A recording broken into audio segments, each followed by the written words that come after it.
நாம் யாவரும் கண்களை மூடி கர்த்தருடைய சமூகத்துக்கு வந்திருக்கிறோம். நாம் ஆராதனைக்கு கடந்து போவது முன்பதாக நம்ம இருதயத்தை நம்ம ஆயத்தப்படுத்துவோம். நமக்கு வந்தது கர்த்தரை பார்ப்பதற்கு, யாருடைய சுயத்தையும் பார்ப்பதற்கு அல்ல, கர்த்தரை நாம் பார்ப்பது. நாம் அப்படி நம்ம ஏந்தி நின்று கர்த்தருடைய சமூகத்தில் கைகளை உயர்த்தி, ஆண்டவரே இந்த நாளுக்காக நன்றி அப்பா, அந்த ஆசீர்வாத நாளுக்காக உம்மை துதிக்கிறோம் அப்பா. நேற்றும் என்றும் என்று மாறாத தேவனாக இருக்கிறேன் ஆண்டவரே. வானம் பூமி ஒழிந்து போகும், உம்முடைய வார்த்தை என்றும் மாறாது அப்பா. ஆண்டவரே, மனிதனுடைய வாக்கு பொய்யாகும் அப்பா, மனிதனுடைய பேச்சு பொய்யாகும் அப்பா, மனிதனுடைய யோசனைகள் சிந்தனைகள் அப்பா எல்லாம் ஆண்டவரே மாயையாக மாறும் அப்பா. ஆனால் உம்முடைய வார்த்தை மட்டும்தான் அப்பா நிரந்தரமானது ஆண்டவரே. உம்முடைய வார்த்தை மட்டும்தான் அப்பா நிரந்தரமானது ஆண்டவரே. ஆண்டவரே, நாங்கள் இங்கு நிற்கிறது அப்பா எங்களை பெருமைப்படுத்தி காட்டுவதற்கல்ல ஆண்டவரே, எங்களை பெருமைப்படுத்தி காட்டுவதற்கல்ல அப்பா, உம்மை மகிமைப்படுத்துவதற்கு நாங்கள் நிற்கிறோம் அப்பா. நாளை கர்த்தருடைய கரங்கள் ஒப்புடுகிறேன் அப்பா, ஆராதனை கர்த்தருடைய கரங்கள் ஒப்புடுகிறேன் அப்பா. ஆண்டவரே, வேத வாசிக்கிறவர்களை கர்த்தருடைய கரங்கள் ஒப்புடுகிறேன் ஆண்டவரே. ஆண்டவரே, சேமனை கர்த்தருடைய கரங்கள் ஒப்புடுகிறேன் அப்பா. தொடக்கப்பட்ட முடிவு வரை நீங்க எங்களோட கூட இருந்து நடத்த போறதுக்காக மக்கள் நன்றி அப்பா. வந்தவர்களை ஆசீர்வதித்து நடத்தபடி ஜெபிக்கிறோம் அப்பா. ஆண்டவரே, நாங்க வந்தவனமா போகாதபடி அப்பா ஒரு துணதலையும் அப்பா உணர்தலை மாற்றம் பெற்றுக்கொண்டு போக கிருபை செய்யுங்க. இயேசுவின் நாமத்தில் ஜெபிக்கிறோம் ஜீவன நல்ல பிதாவே, ஆமென்.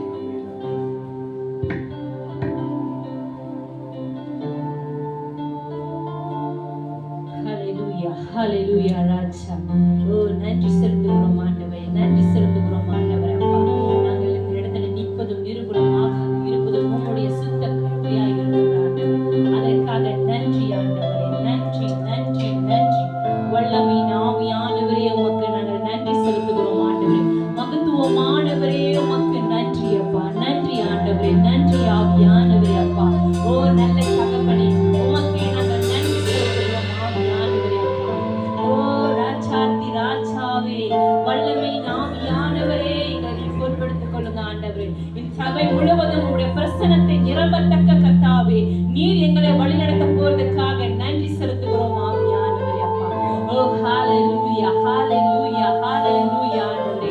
சேற்று இருந்து எடுத்து எங்களை தூக்கி ஆண்டவரே உம்முடைய நாமத்தை உயர்த்த ஆண்டவரே அப்பா எங்களை நீர் முன்குறித்து வைத்திருக்கிறீர் ஆண்டவரே அப்பா.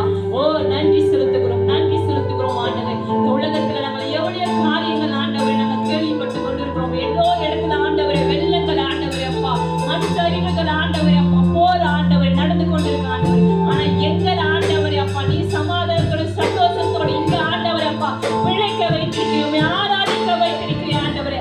அதற்காக நாங்கள் நன்றி செலுத்துகிறோம் ஆண்டவரே அப்பா.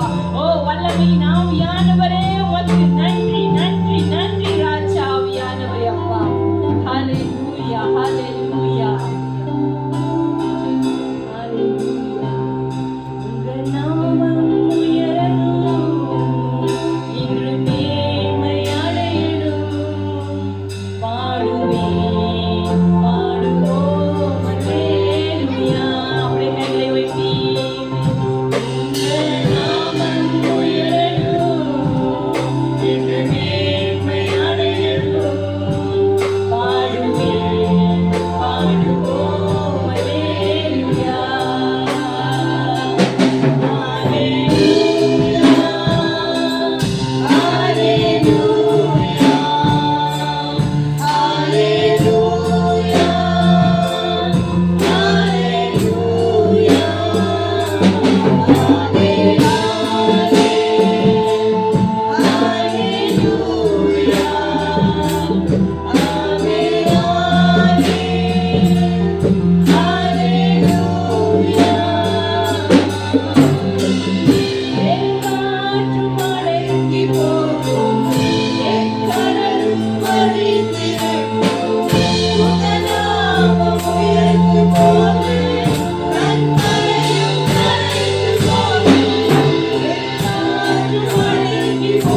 நோக்கி நாங்கள் பார்க்கிறோம் ஆண்டவரே அப்பா. விசுவாசத்துக்கும் ஆண்டவரே நம்பிக்கைக்கும் உரிய தேவன் நீர் ஒருவர் மாத்திரம் ஆண்டவரே அப்பா. ஓ நன்றி செலுத்துகிறோம், நன்றி செலுத்துகிறோம் ஆண்டவரே அப்பா. நன்றி ராஜாவே அப்பா. ஓ தகப்பனே நன்றி அப்பா, நன்றி அப்பா, நன்றி ராஜா. நம்பத்தக்கவர் நீ ஒருவர் தான், நீ உண்மை உள்ளவர் நீ ஒருவர் தான். இந்த பாடலை கைகளை தட்டி உற்சாகமாக நாம் பாடுவோம்.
கண்ணீரோடு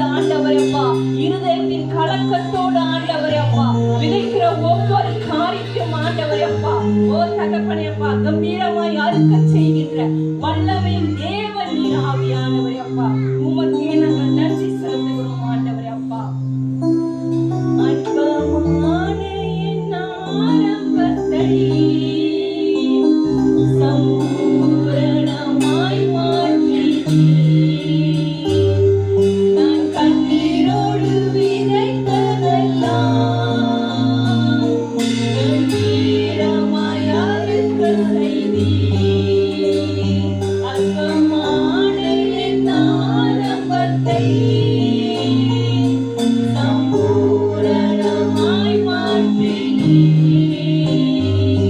நான் கண்ணீரோடு விதைத்ததெல்லாம் கம்பீரமாய் அறுக்க செய்தீர். எங்கள் குறைவெல்லாம் நிறைவாக்கி வறட்சியை செழிப்பாக்கி வாழ்நாளெல்லாம் போஷித்தீர். எங்கள் குறைவெல்லாம் நிறைவாக்கி வளர்ச்சியை செழிப்பாக்கி வாழ்நாளெல்லாம் போஷித்தீர். தெய்வமே, சர்வ வல்லமை உள்ளவரே, யெகோவா தேவனே, என்னை பெருக செய்பவரே, என் ஷடாய் தெய்வமே, சர்வ வல்லமை உள்ளவரே, யெகோவா தேவனே, என்னை பெருக செய்பவரே, என்னை பெருக செய்பவரே. ஓ நன்றி ராஜா, நன்றி அப்பா, நன்றி அப்பா. ஓ ராஜாதி ராஜாவே அப்பா, எந்த ஒரு சூழ்நிலைமையாய் இருந்தாலும் ஆண்டவரே அப்பா, எதுவுமே முடியல என்று நின்றாலும் ஆண்டவரே, எந்த முயற்சி எடுத்தாலும் நடக்கல ஆண்டவரே அப்பா, இந்த சூழ்நிலைமையில ஆண்டவரே வந்து கொண்டிருந்தாலும் ஆண்டவரே, எந்த கதவுகளும் ஆண்டவரை திறக்கப்படல, எல்லாமே முடினது போலவே இருக்கிறது என்று தோன்றினாலும் ஆண்டவரே அப்பா, ஓ ராஜாதி ராஜாவே அப்பா, அற்பமாய் இருக்கிற எல்லா காரியத்தையும் ஆண்டவரே அப்பா, அதோ ஆண்டவரை சம்பூர்ணமாய் முடிய செய்கின்ற தேவன் நீர் ஆண்டவர் அப்பா. கண்ணீரோடு ஆண்டவர் அப்பா, உள்ளத்தின் கலக்கத்தோடு நின்று கொண்டிருந்தாலும் ஆண்டவர் அப்பா, கம்பீரமாய் அறுக்க செய்கின்ற வல்லமை ஆவியானவராய் நீர் இருக்கிற ராஜா ஆண்டவர் அப்பா. ஓ தகப்பனே, உமக்கே நாங்கள் நன்றி செலுத்துகிறோம். மகத்துவமானவரே உமக்கே நன்றி. மாறாத கிறிஸ்துவே, உண்மையை நாங்கள் நோக்கி பார்க்கிறோம் ஆண்டவர் அப்பா. ஓ ராஜாதி ராஜாவே நன்றி. நான் நிற்கும் பூமி ஆண்டவரே நிலை குலைந்து போனாலும் ஆண்டவரே அப்பா, என் நம்பிக்கை அஸ்திவாரம் ஆண்டவரே அசைந்து போனாலும் ஆண்டவரே, நான் நம்புவதற்கு ஒன்றுமே இல்லைனாலும் ஆண்டவரே அப்பா, ஓ ஆண்டவரே இயேசுவே, நீர் எங்களோடு கூட இருக்கிற ஆண்டவரே, நீர் எங்களோடு கூட இருக்கிற ஆண்டவரே, எங்கள் நம்பிக்கைக்கு உரியவராய் நீ ஒருவர் இருக்கிற ஆண்டவரே அப்பா. ஓ தகப்பனே நன்றி செலுத்துகிறோம். அப்படியே கைகளை உயர்த்தி நாம் பாடுவோமா. நம்புவேன் என் இயேசு ஒருவரை, நான் நம்புவேன் என் இயேசு ஒருவரை, நம்புவேன் என் இயேசு ஒருவரை, நான் நம்புவேன் என் இயேசு ஒருவரை, நான் நம்புவேன் என் இயேசு ஒருவரை, நான் நம்புவேன் என் இயேசு ஒருவரை, நம்புவேன் என் இயேசு ஒருவரை, நான் நம்புவேன் என் இயேசு ஒருவரை.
அப்பா. ஓ ராஜாதி ராஜாவே அப்பா.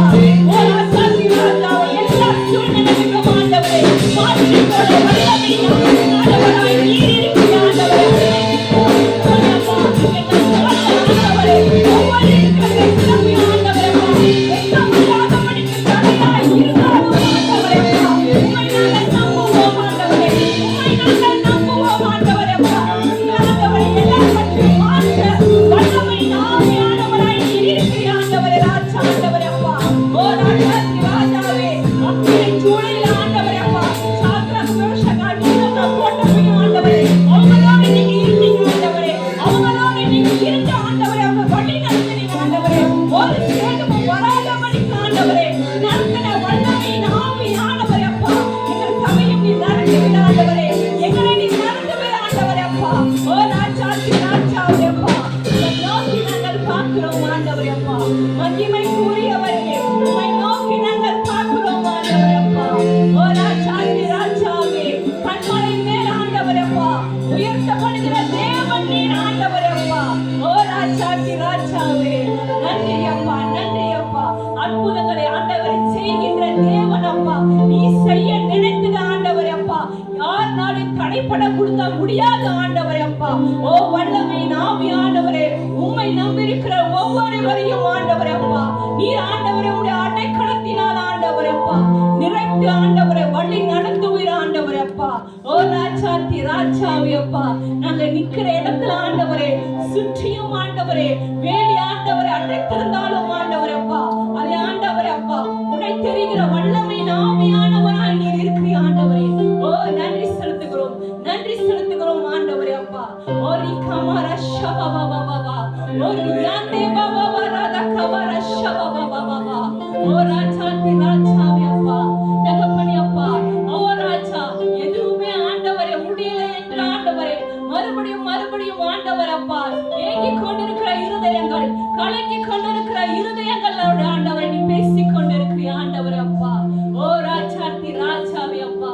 ஓ ஆண்டவர் அப்பா, எரிகோ மதில ஆண்டவரை தடுக்க ஆண்டவரை வல்லமை உள்ள தேவன் நீர் ஆண்டவர் அப்பா. ஓ சூழ்நிலைமைகளை மாற்றக்கூட வல்லமை ஆவியானவராய் நீர் இருக்கிற ஆண்டவர் அப்பா. உமக்கே நாங்கள் நன்றி செலுத்துகிறோம் ஆண்டவரே. நன்றி ராஜா, நன்றி அப்பா.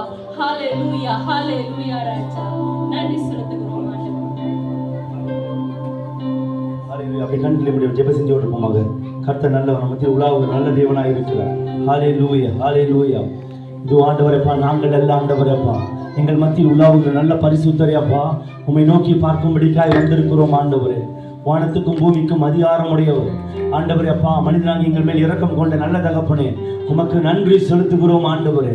எங்கள் மத்தியில் உலாவ ஆண்டவரே அப்பா, மனம் இறங்கி நீரே உமக்கு நன்றி செலுத்துகிறோம் ஆண்டவரே அப்பா. நீர் எங்கள் மத்தியில் உலாவும் பொழுது ஆண்டவரேப்பா, பலவீனன் பலன் அடைவான் ஆண்டவரே. ஆண்டவரே, ஞானத்தில் குறைவுள்ள ஞானம் அடைவான் ஆண்டவரே அப்பா. குறைவுகள் நிர்மூலமாகும் ஆண்டவரே அப்பா. எங்கள் மத்தியில் உம்மை அழைக்கிறோம் ஆண்டவரே.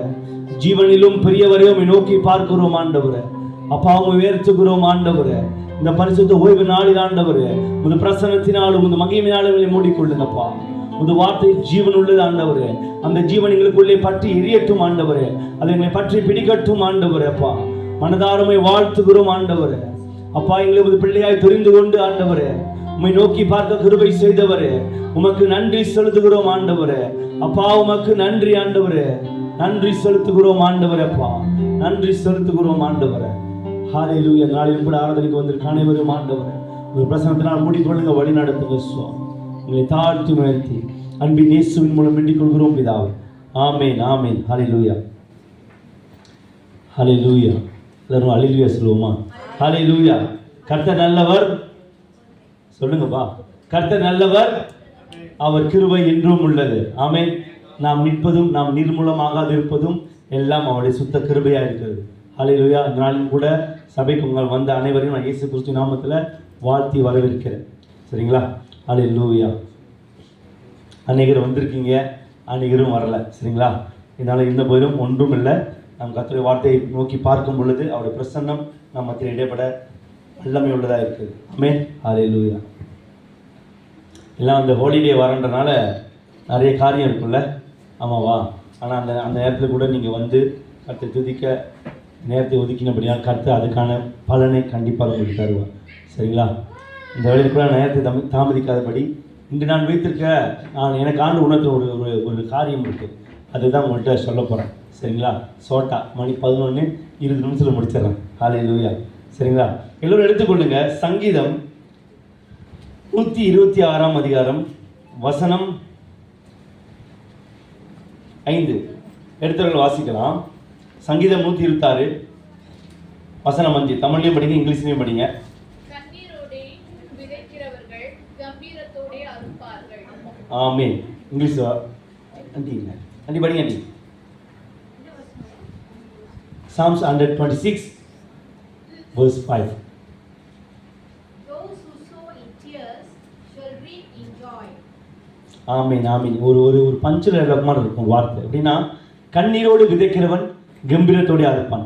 நான் இந்த வசனத்தை தியானிக்கும் பொழுது எனக்கு எப்படி தோணுச்சுன்னா, கண்ணீர் எப்படி விதைக்க முடியும்னா தோணுச்சுமா. முதல்ல நீங்கள் சொல்லுங்கள், கண்ணீரை விதைக்க முடியுமா? முடியாது. கண்ணீர் சிந்த தான் முடியும். ஆனால் இங்கே வசனம் சொல்லுது, கண்ணீரோடு விதைக்கிறவன் கம்பீரத்தோடு அறுப்பான்னு சொல்லிட்டு. சரிங்களா? இந்த நாளில் கூட இந்த வார்த்தையை நான் எப்படி எடுத்துக்கொண்டு வைக்கிறேன்னா, கண்ணீரோடு விதைக்கிறவர்களுக்கு கர்த்தர் என்ன பண்ணுறாருன்னா, அது கம்பீரமாக அறுக்கத்தக்க அவர் பலன் கொடுக்கிறவராக இருக்கான்னு உங்கள் மத்தியில் நான் பேச போகிறேன். சரிங்களா? இந்த வசனத்துக்காக நம்ம ஜெபம் செய்வோம். கிருபையும் இருக்கும் நல்ல இயேசுவை அப்பா உம்மை நோக்கி பார்க்கிறோம். அப்பா, நீர் கொடுக்க வைத்த இந்த வார்த்தைக்காக நன்றி. இந்த வார்த்தை எங்கள் மத்தியில் இடைப்படட்டும் ஆண்டவரே. நன்றி செலுத்துகிறோம் ஆண்டவர். இயேசுவின் மூலம் வேண்டி கொடுக்கிறார். ஆமாம். இங்கே பாருங்கள், இந்த வசனம் எப்படி வருதுன்னா, கண்ணீரோடு விதைக்கிறவன் வருது. கண்ணீர் என்று சொல்லி வரும் பொழுது எப்படி இந்த கண்ணீர் வரும்? நீங்களாம் கொஞ்சம் பேசினாதான் நான் தப்புன்னு முடிச்சிருவேன். இல்லைன்னா ஒவ்வொரு ஆளும் பேர் சொல்லி, எனக்கு கிச்சன் பேர்லாம் தெரிஞ்சிருச்சு, கண்டிப்பாக பேர் சொல்லி பிரதர்னு என்ன மீனிங்னு கேட்பேன். சரிங்களா? சரி, கண்ணீரோடு விதைக்கிற கண்ணீர் வர்றது ஒரு சிச்சுவேஷனாக இருக்குது. சரி, கண்ணீர் எப்படி வரும் சிஸ்டர் சாரா நீங்கள் சொல்லுங்கள். இல்லை, நான் என்ன நினச்சேன்னா, கண்ணீர் வெங்காயம் வெட்டுறக்கு வரும்னு சொல்லுவீங்கன்னு நினச்சேன். சரிங்களா? நான் சொல்கிறது நல்லா யோசிச்சு பாருங்கள். வெங்காயம் வெட்டினாலும் கண்ணீர் வரும், தூசியில் பட்டாலும் கண்ணீர் வரும். ஆனால் கர்த்தருக்கு சொல்கிற ஒரு காரியம் டிஃப்ரெண்டாக இருக்குது. ஏன்னா நம்ம காமெடி இடத்துல அப்படி தான் இருக்கும். ஆனால் ஒரு சீரீஸ்க்குள்ளே நம்ம போய் பார்க்கும் பொழுது இது எப்படி நான் பார்த்தேன்னு சொன்னாக்கா, இந்த கண்ணீர்ன்றதை மனுஷனாக பிறந்து மண்ணுக்கு போகிற வரைக்கும் இதை அனுபவிச்சிருப்ப ஒரு மனுஷன். இந்த கண்ணீர் நம்ம சொன்ன மாதிரி வேலை செஞ்ச அந்த இதில் அப்படி இல்லைன்னு சொல்லி வரல. வசனம் சொல்கிறது, இந்த கண்ணீரோடு விதைக்கிறோடு கெம்பிழுத்து அடுப்பான். அப்படின்னா அது மீனிங் வேற மாதிரி போகுது. அப்போ நல்லா யோசிச்சு பாருங்க, ஒரு மனுஷன் கண்ணீரை எங்கே விதைக்கிறான் என்று தான் ஒரு காரியம் வருது. நம்ம சொன்ன கண்ணீர் நம்ம சிந்துவோம். ஆனால் வசனம் என்ன சொல்கிறதுனா, கண்ணீரை விதைக்கிறவன் என்று சொல்ல வருது. ஒரு சின்ன ஒரு காரியமாக இருந்தாலும் நம்ம தெளிவாய் புட்டிச்சு கொண்டு நடக்கும் பொழுது தான் கர்த்தர் நம்மோடு என்ன பேச சித்தமாக இருக்குன்னு புரிந்து கொள்ள முடியும். ஏன்னு சொன்னாக்கா, அநேகர் கண்ணீர் வரும். ஏன்னா ஒரு பிரச்சனைகள் வரும் பொழுது, எல்லா போராட்டம் வரும்பொழுது நம்ம கண்ணீர் வரும். ஆனால் அந்த கண்ணீரை நம்ம எங்கே விதைக்கிறோம் என்று தான் இந்த நான் எடுத்துக்கொண்ட ஒரு காரியமே. சரிங்களா? ஏன்னா எல்லாம் சீரியஸாக இருக்க மாதிரி இருக்கு. இல்லை, நான் எதுவும் சீரியஸாக போன டக்குன்னு சொல்லியிருக்கேன், டக்குன்னு சாந்தமாயிடும். சரிங்களா? ஆனால் வசனம் பாருங்க, அழகாக சொல்லுது, கண்ணீர் விதைக்க வேண்டும் என்று சொல்லி. ஏன்னா நம்ம இந்த வேதத்தில் பைபிளில் பார்த்தோம்னு சொன்னாக்கா, அநேகர் கண்ணீர் சிந்திருக்காங்கல்ல. ஏன்னா பைபிளில் அநேகர் அழுந்திருக்காங்க. ஆனால் கண்ணீரை விதைத்தவர்கள் என்று சொல்லி பார்க்கும் பொழுது தான் நமக்கு ஒரு பிரோஜனமுள்ள ஒரு காரியம் உருவாகும். அப்போ தான் நம்ம கர்த்தருடைய வார்த்தையை கொண்டு நம்ம எப்படி ஒரு சிச்சுவேஷன் வரும்பொழுது எப்படி விதைக்க போகிறோமா சிந்த போகிறோமா என்ற ஒரு கேள்விக்குள்ள நம்ம வாழ்க்கையை கடக்க முடியும். சரிங்களா? நம்ம பைபிளில் பார்க்கும் பொழுது அநேகர் இந்த கண்ணீர் சிந்திருக்காங்க. சரிங்களா? ஆனால் இந்த கண்ணீர் சிந்தும் பொழுது ஒரு மனுஷனோட மனசு என்ன ஆகுதுன்னா, ஒரு துயரமான ஒரு சிச்சுவேஷன் நடந்திருக்கும். ஆமாவா இல்லையா? அண்ணா இன்னைக்கு சொல்லுங்க, அண்ணன் கிறிஸ்தபர் அண்ணன், நமக்கு கண்ணீர் வரும்போது ரொம்ப மகிழ்ச்சியா இருக்குமா? மனசுக்குள்ளே இது ஒரு வேதனை அழுத்தினால தான் வெளியே இந்த கண்ணீர் வரும். நான் ஏன் இந்த கண்ணீரை குறித்து ரொம்ப எனக்கு டீப்பாக போகிறோம், நிறைய காரியங்கள் வருது. ஏன்னா ஒருத்தன் கண்ணீர் சிந்துறப்ப பல முடிவுகள் எடுக்க முடியும். நீங்கள் யோசிச்சு பாருங்க, ஒருத்தன் கண்ணீர் சிந்தி ரொம்ப இதாகினா அவன் விரக்தி ஆயிடுவான். அவன் என்ன பண்ணுவான், இப்போ வச்சுக்கமே, இப்போ நான் என் மகனை ஏசிட்டேன்னா, என் மகன் அதை அழுந்துட்டு இருக்கப்ப அவனுக்கு என்ன ஃபீலிங் வரும், என் அப்பா நீ இப்படி பேசிட்டாரு இப்படி பேசிட்டா சொல்லி யோசிச்சிருப்பான். அதே அவன் ஃப்ரெண்டு அவன்கிட்ட ஏசிட்டு அந்த ஃபீலிங்கில் அவனுக்கு ரொம்ப மனசு கஷ்டமாக போயிருந்துச்சுன்னா என்ன நினைப்பான், என் ஃப்ரெண்டு இப்படி பேசினா அவனுக்கு திருப்பி இந்த மாதிரி பேசணும், இல்லை அவனை திருப்பி ஆச்சும் பண்ணணும். ஏன்னா அந்த கண்ணீர் சிந்தும் பொழுது நம்ம எல்லாம் சோகத்துக்குள்ளே தான் இருப்போம்னு நினைப்போம். ஆனால் நம்மளோட சிந்தைகள் சோகத்துக்குள்ளே இருந்து நம்ம கர்த்தருக்குள்ள பாதத்தில் வச்சுட்டாதான் இப்படிப்பட்ட விதைக்கப்படுகிற ஒரு அனுபவத்துக்குள்ள நடந்து போவோம். இல்லை நான் கண்ணீர் சிந்துட்டேன், எனக்கு என்ன பதில்னு திருப்பி கேட்பேன், என்னை ஏமாத்திருக்காங்க, என்னை தீங்கு செஞ்சிருக்காங்க, அதனால எனக்கு கண்ணீர் வந்திருக்கு வச்சுக்கோமே. அப்போ நான் கர்த்தர் சன்னிதானத்தில் போகாமல் நான் உலக காரியமாக யோசிச்சேன்னா அது என் கண்ணீர் எப்படி ஆயிடுச்சுன்னா கர்த்தரோட பாதத்தில் விதைத்த மாதிரி ஆயிடாது. சரிங்களா? சரிங்களா சொல்கிறேன்னு நினைக்கிறேன், உங்களுக்கு புரிஞ்சுக்கணும்னு நினைக்கிறேன். புரியுதா? அல்லேலூயா. சரிங்களா? ஏன்னா இந்த பைபிளில் நம்ம பார்க்கும் பொழுது கர்த்தர் சொல்ற ஒவ்வொரு வார்த்தையும் நம்ம தெளிவாக வச்சு அடுக்கி வைக்க பார்க்கும் பொழுது தான் வேதத்தின் ரகசியம் அறிந்து கொள்ள முடியும். அந்த ரகசியத்தை பிடித்து கொண்டு நாம் மேற்கொண்டு வாழ முடியும். சரிங்களா?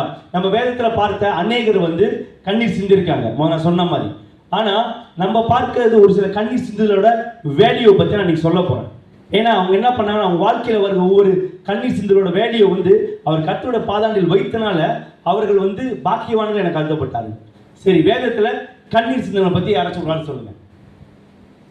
யாரை கேட்கும்? சரி, கிஷன் பேர் சொல்லிட்டேன், நீங்களே சொல்லுங்க பிரதர். சரி, வேதத்தில் கண்ணீர் உங்களுக்கு தெரிஞ்சா சொல்லுங்க. இதெல்லாம் ராங் ரைட் அப்படின்னு இல்லை. வேதத்தில் கண்ணீர் சிந்தனை பற்றி ஒரு யாராச்சும் தெரிஞ்ச பேர் சொல்லுங்க. இல்லை கிஷன் மட்டும் தான் சொல்றீங்களா? இல்லை நான் மட்டும் தான் கண்ணீர் சிந்தனை சொல்றீங்களா? இல்லை, நம்ம வேதத்தில் பார்க்கும் பொழுது அநேகர் கண்ணீர் சிந்திருக்காங்க. சரிங்களா? இப்போ நம்ம ஆதியாகமத்தில் எடுத்துக்கிட்டா முதல் ஆதியாகமத்தில் பார்க்கும் பொழுது நம்ம யோசேப்பு குறித்து சொல்லலாம். சரிங்களா? நம்ம யோசேப்பு குறித்து பார்க்கும் பொழுது யோசேப்பு உத்தமமாக வாழ்ந்த மனுஷன் என்று சொல்லி பார்க்கும் அநேக காரியங்கள் இருக்கு. ஆனால் யோசேப்பின் வாழ்க்கையில ஒரு 41வது அதிகாரம் நீங்க படிக்கும் பொழுது அழகா தெரியும். யோசேப்பின் வாழ்க்கையில சிந்தப்பட்ட கண்ணீரின் பாடுகள் தெரியும். ஒரு மனுஷன் இளமையா நல்ல ராஜா மாதிரி வாழ்ந்து கொண்டிருக்கப்ப ஒரு மனுஷனுக்கு ஒரு சூழ்நிலை ஏற்படுது, ஒரு பாடுகள் வருது, ஒரு தவிர்க்க முடியாத சம்பவிக்க கூடாத அவன் எதிர்பார்க்கிறாத ஒரு காரியங்கள் வரும்பொழுது அவனுக்கு வர்ற கண்ணீரோடு அவன் கண்டிப்பா சிரிச்சு இருந்திருப்பானா? இல்லை தானே? எவ்வளோ அழுந்திருப்பான். நீ யோசிச்சு பாருங்க. ஒருத்தன் ஒரு 10-15 வயசு வரைக்கும் செல்லமா வளர்ந்து கொண்டு வந்த பையன் ஒரு காலம் வரும் பொழுது அவனை அடிமைத்தனத்துக்கு கொண்டு போறாங்க. நம்ம வேதத்தில் பார்க்கமா அவன் அடிமையா இருந்தா நல்லா ஒரு இடத்துல வேலை செஞ்சான்னு சொல்றோம். ஆனா ஒவ்வொன்றுக்கும் கடந்து போற காலங்கள்ல அவன் பட்ட பாடுகள் எனக்கு தெரிஞ்சு நம்ம அனுபவிச்சிருக்க மாட்டோம். ஏன்னா நம்ம அடிமைத்தனத்துல வாழல. இப்ப இருக்கிற நம்ம நாட்டில் அடிமைத்தனத்துல வாழல. நான் இந்த ஒட்டி கூட சொல்லியிருக்கேன். நம்ம நாட்டில் ஒரு 100 வருஷம் முன்னுக்கு அடிமையா வாழ்ந்த ஒரு மனிதனோட ஒரு சரித்திர புக் இருக்கு. சரிங்களா? அதோட மீனிங் ஒன்று வேற மாதிரி இருக்கும். ஏன்னா ஒரு அடிமையோட வாழ்க்கை நம்மளால நினைச்சு பார்க்க முடியாது. ஆனால் அவ்வளோ வேதனையா இருக்கும். நம்ம நாக்கால் உட்காந்துருக்கோம், அவன் நாக்கால் உட்காந்துருக்க முடியாது. சிம்பிளாக நம்ம பார்க்கறதுனால சொல்றேன். ஒருத்தன் ஒரு அடிமைன்னு சொன்னாக்கா அவன் நம்ம தமிழோட அடிமையை பற்றி சிம்பிளா யோசிச்சுக்கோமே. துண்டு தோளில் கட்டக்கூடாது, கையில் இப்படி கட்டி நிற்கணும் ஒரு அடிமையோட வாழ்க்கை. அப்படி இருக்கப்ப நம்ம யோசேப்பு அடிமையா போறப்ப என்ன ராஜ உடுப்படா போனாரா? அவங்க அப்பாட வந்து இல்லையே. அவனோட ஸ்டைலே மாறப்பட்டிருக்கும். அவனோட ஸ்டைல அவன் மாத்தல, இந்த உலக சூழ்நிலைமை அவனுக்கு கொண்டு ஒரு வாழ்க்கையை மாத்திருக்கு. அப்ப அந்த மனுஷன் விட்ட கண்ணீர் எவ்வளவு ஒரு டிஃப்ரெண்ட் டைப்ல போயிருக்கு சொல்லி தான் நான் உங்களுக்கு சொல்ல போறேன். ஏன்னு சொன்னா நல்லா பாருங்க, வேதம் சொல்லுகிறது கண்ணீரை விதைத்த மனுஷன். இந்த மனுஷன் என் அண்ணன் தம்பி இப்படி செஞ்சுட்டாங்க, அவங்க நான் கொல்லணும், இல்லை எனக்கு இப்படிப்பட்ட ஒரு இடத்துல வேலை கிடைச்சிருச்சு, நான் இப்படியே இருந்து எப்படியாச்சும் என் பழி வாங்கணும், அப்படி இல்லை. அவன் என்ன பண்ண கர்த்தரை தேடுகிற ஒரு மனுஷனா இருந்தான். அவர் கர்த்தரோட சன்னிதானத்துல அவன் என்ன பண்ண அநேக கர்த்தரோடு இருக்கும் பொழுதுதான் அவன் கண்ணீருக்கு ஒரு பலன் கிடைத்தது. அடிமையா போன மனுஷன் பிரதமராக முடிஞ்சது. ஆமா இல்லைங்களா?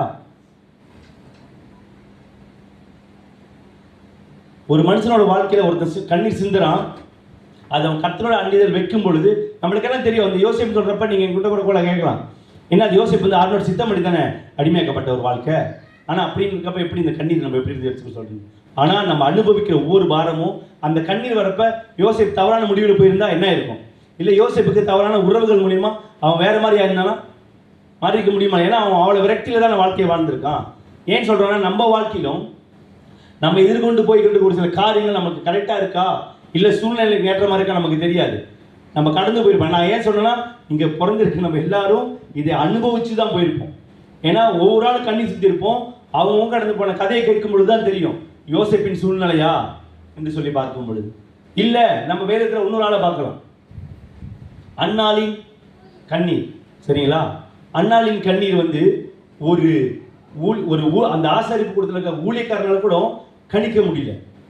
ஏன்னா அவங்க பார்வைக்கெல்லாம் வேற மாதிரி இருந்துச்சு. ஆனால் இந்த மனுஷியோட கண்ணீர் அவங்க பட்ட பாடுது. எனக்கு நல்ல செல்வ செழிப்பு இருக்கு, எனக்கு கணவன் இருக்கான், எனக்கு சொத்து உடைமைகள் இருக்கு, அந்த காலத்தில் வாழ்றப்ப எனக்கு எல்லாமே இருக்கு, ஆனால் எனக்கு ஒரு குறை இருக்கு. அந்த குறை என்னை அவ்வளோ அழுத்துது. ஏன்னு சொன்ன நம்ம துயரத்தை பற்றி ஒரு காரணம் சொன்னல, ஒரு மனுஷன் துயரப்படும் பொழுது அதிக கோவப்படுவான், அதிக அவநம்பிக்கைக்குள்ள போவான், அதிக குழப்பத்துக்குள்ள போவான். அவன் என்ன பண்ணுவான்? அவன்ற அந்த சுபாவமே அவனை மாற்றி கொண்டு போயிடும்.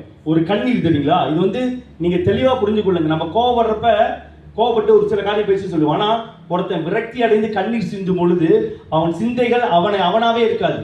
ஏன்னா அவனை மாற்றி கொண்டு போயிடும். அவனுக்குள்ளே ஏற்பட்டுக்கிற ஒரு எப்படி வச்சுக்கோமே, ஒரு தோல்வின்னு வச்சுக்கோமே. ஒருத்தன் ஒரு பிசினஸ்ல பண்ணி தோல்வி அடைகிறப்ப ஏமாத்திட்டாங்க, என்னை இந்த பிசினஸ்ல உள்ளவங்க இப்படி என்னை பேசி ஏமாத்திட்டாங்க அப்படி சொல்றப்ப அவனோட மைண்ட் செட் என்ன ஆகும்? லைஃப்ல அச்சீவ்மெண்ட் பண்ணலாம்னு சொல்லி நினைக்கிறப்ப அவனுக்கு அந்த அச்சீவ்மெண்ட் தெரியாது. இந்த தோல்வினால அவன் இப்படி என்னை ஏமாத்தலாம், இது எனக்கு அப்படியே தோணுது தெரியுங்களா? ஏன்னா நம்மள சக மனுஷர்கள் தான் இருக்கும். நம்மள ஒருத்தையா நம்ம நண்பன் நம்பி பழகுறோமே, ஏன் அவன் பேச்சில் ஒரு மாற்றத்தை நான் பார்த்தேன், அதை நம்பி தான் நான் பழகுறேன், ஆனால் இப்படி ஒரு காரியம் வந்துருச்சே. அப்படி இருக்கும்போது நம்ம எண்ணங்கள் மாறப்படும் பொழுது நம்ம வாழ்க்கையில் அநேக காரியங்கள் வரும். அப்படிதான் அண்ணாள், நம்ம ஏன் அண்ணாளை பற்றி சொன்னேன்னா, அவங்க கர்த்தருக்கு பயந்து உலக காரியத்தில் எங்கேயும் போய் சொல்லாம, உலகத்தில் உள்ள ஜனங்கள் ஒரு சிலர் அவங்கள குறை சொன்னாலும் அவங்க கர்த்தரோட சன்னிதானத்தில் தேடி கர்த்தரோட பாதையில் அழுந்து கொண்டிருக்கப்ப கூட தப்பாக தான் இந்த உலக காரியம் நடக்குது. ஏன் சொல்றேன்னா, நம்மளும் சரி இந்த உலகத்தில் வாழ்ந்து கொண்டிருக்கும் பொழுது நமக்கு கர்த்தருடைய வசனம் தெரியும், அவரோட ஆவிக்குள்ள வாழ்வது எப்படி என்று தெரியும். நம்ம என்ன பண்ணுவோம், சபையில கூட நம்ம இது பண்ணாலும் கூட ஒரு சில சூழ்நிலைமைகள் நம்மளை என்ன இப்படி இருக்கு அப்படின்னு உணர்த்துகிற ஒரு காரியம் நம்மளுக்கு கேள்விப்படலாம். நான் ஏன் சொன்னா, வேதத்துல யோசேப்புக்கு ஒரு அனுபவம் போறப்ப அண்ணாள் வாழ்க்கையிலும் ஒரு அனுபவம் போடுச்சு. அப்ப அந்த அண்ணாள் எவ்வளவு வேதனைப்பட்டிருப்பாங்க. நான் கர்த்தரோட சன்னிதானத்தை தான் அழுகிறேன், அதுக்கு நீங்க என்ன பட்டம் கட்டுங்க. அந்த அந்த அந்த ஊழியர் அவர் எப்படி சொல்லுவாரு, இது குடிச்சு இது பண்ற இடம் இல்லை, இது படிச்ச பார்க்குறப்ப எனக்கு ரொம்ப வேதனையா இருந்துச்சு. ஆனா இப்படிப்பட்ட ஒரு வேதனை நம்ம படிக்க முடியாது இருக்குன்னு சொன்னா, அதை கடந்து போன மனிதர்கள் வாழ்க்கையில எவ்வளவு பெரிய காரியமா இருக்கும். நம்ம ஒரு நாள் இன்னைக்கு அழுந்து நாளைக்கு பார்த்தோம்னா முடியாது. அவங்களாம் கடந்து போயிருக்காங்க ஒரு சில காலத்தை. இப்ப நம்ம யோசேப்பு சொல்றப்ப, யோசேப்புலாம் 1 வருஷம் 2 வருஷம் இல்லை, சிறையே 13 வருஷம் சொல்லி வந்துச்சு. சரிங்களா? அப்படி இருக்கப்ப அந்த நம்பிக்கை எவ்வளவு கண்டிஷன். இப்ப நம்ம வேதத்தில் எப்படி பார்ப்போம்னா, அவர் சிறைவர் நல்லா இருந்தாரு, அவரை கர்த்தர் ஒரு நாடு உயர்த்தி வச்சிருந்தாரு. உண்மை, கர்த்தர் உயர்த்தி வச்சது உண்மை. ஆனா மனசுன்னு இருக்கப்ப அந்த மனுஷன் எவ்வளவு பாதிக்கப்பட்டு போயிருப்பான், எவ்வளவு ஏமாற்றங்களை பார்த்தீங்கன்னா, என் வாழ்க்கை பிறந்த என் தகப்பன் கூட இப்படி வாழ்ந்தனே, அண்ணாள் என்ற வாழ்க்கையில நான் இப்படி இருந்தேனே, ஆனா எனக்கு ஒரு குறைவை நிமித்தம் என்னை இப்படி படுத்துதே இந்த வேதனை. ஏன்னா மனசுக்குள்ள வர வேதனை பல காரியங்களை கொண்டு செல்லும். சரிங்களா? ஆனா நான் இன்னொரு காரியத்தை எடுத்திருக்கேன். என்ன சொன்னாக்கா, தாவீதை குறித்து தான். நம்ம போன வெள்ளிக்கிழமை தாவீதை குறித்து கொஞ்சம் பார்த்தோம். இது 1 சாமுவேல் நான் படிக்கும் பொழுது, தாவீது கர்த்தரால் அபிஷேகம் பண்ண மாட்டார். சரிங்களா? நம்ம அன்னைக்கு பார்த்தது இந்த 16ஆம் சங்கீதத்தில் அவர் தாவீதை கோலியத்தை அடிக்கிறத பார்த்தோம். ஆனால் அது ஒரு தொடக்கம் தான். தாவீதும் கர்த்தரோட சன்னிதானத்தில் அழுந்திருக்காரு. நான் போய் தாவீது அழுந்தது செக் பண்ணி பார்க்குறப்ப, சர்ச் பண்ணி பார்க்குறப்ப அவர் குகையில் அழுந்தார் சொல்லி வருது. குகை என்ன சொல்லி வரப்ப, இவ்வளோ அழகா, இவ்வளோ லைட்டோட, இவ்வளோ காத்தோட இருக்குமா குகை வாழ்க்கை? ஏன்னா ஒரு மனுஷன், நான் இப்போ ஏன் தாவீதை பற்றி சொல்கிறேன்னா, ஒரு தாவீதுன்ற மனுஷன் அபிஷேகம் பண்ணப்பட்டு தேசமே அவரை ஒரு உயர்த்துகிற ஒரு ஜனமனாகவும், தேசமே அவரை மதிக்கிற ஒரு ஜனமாக இருந்த மனுஷன். ஆனால் அவருக்கு சவுல் நிமித்தமாக ஓயாத தொல்லைகள் கொண்டே இருந்துச்சு. தொல்லைகள் எப்படி வச்சுன்னா, கொல்றது தான் அவரோட தொல்லையே, அவரை மிரட்டுறதுக்காக வரல. நீங்க நல்லா யோசிச்சு பாருங்க, தான் பாட்டுக்கு தான் வேலை உண்டு ஆடு மேய்ச்சிட்டு போன மனுஷன் ஒரு சம்பவத்தை பார்க்குறாரு, இது என் நாமத்தால கர்த்தர் நாமத்தால சொல்லி ஒரு ஜெயத்தை கர்த்தரால எடுக்கிறாரு. அதுக்கு தேசம் அவரை வாழ்த்துது, கடந்தே கொண்டு போகுது காலங்கள். ஆனா இந்த மனுஷனை தன்னை பயன்படுத்தின ராஜாவை என்ன பண்றாருன்னா, கொல்றதுக்கு ஒரு டீம் அமைக்கிறாரு. டீம் அமைச்சு நீங்க 1 சாமுவேல் 22 நீங்க படிக்கும் பொழுது அவர் செய்வார். அவர் இந்த காரியம் நடக்கிறத பார்ப்போம். ஆனா இந்த மனுஷன் என்ன பண்றாருன்னா, தனக்குன்னு யாரு நம்ம தாவீதுக்கு கூட ஒரு சில நண்பர்கள் இருந்தாங்க. யார் நம்ம சவுலோட மகன் யோனத்தான அவருக்கு பட்சமாக தான் இருந்தாரு. ஆனா இவர் என்ன பண்ணலன்னா, தன்னை ஒரு கேங்கை சேர்த்து கொண்டு அவருக்கு எதிர்த்து போராடுது. ஆனா இவர் என்ன பண்ணா, கர்த்தரோட சன்னிதானத்தில் போய் அழுந்தாரு இந்த தாவீது. நான் அதனால தான் தாவீதை பற்றி சொல்ல வரேன். சரிங்களா? நம்ம வேதத்தில் அநேக காரியங்கள் கற்றுக்கொள்வதற்கு தேவன் அதிக சித்தமா இருக்கு. ஏன்னு சொன்னாக்கா, நாம் கடந்து போகிற ஒவ்வொரு சூழல்கள் நம்ம கண்ணீரை வேதனை கொடுக்கிறதா இருந்தா நம்ம தெளிவா புரிஞ்சுக்கணும். நம்ம அதை சிந்த வேண்டிய இடம் இல்லை, அதை கர்த்தரோட பாதத்தில் விதைக்க வேண்டிய ஒரு காரியமா இருக்குது. நாம் கர்த்தருடைய பாதத்தில் விதைத்தால்தான் அதற்கான அறுவடை பெற முடியும். ஏன்னா உலகத்தின் ஜனங்கள் என்ன பண்ணுவாங்கன்னா, நீ அவ அப்படி சொல்லிட்டா தெரியுமா, நம்ம சொல்லுமா இல்லையா?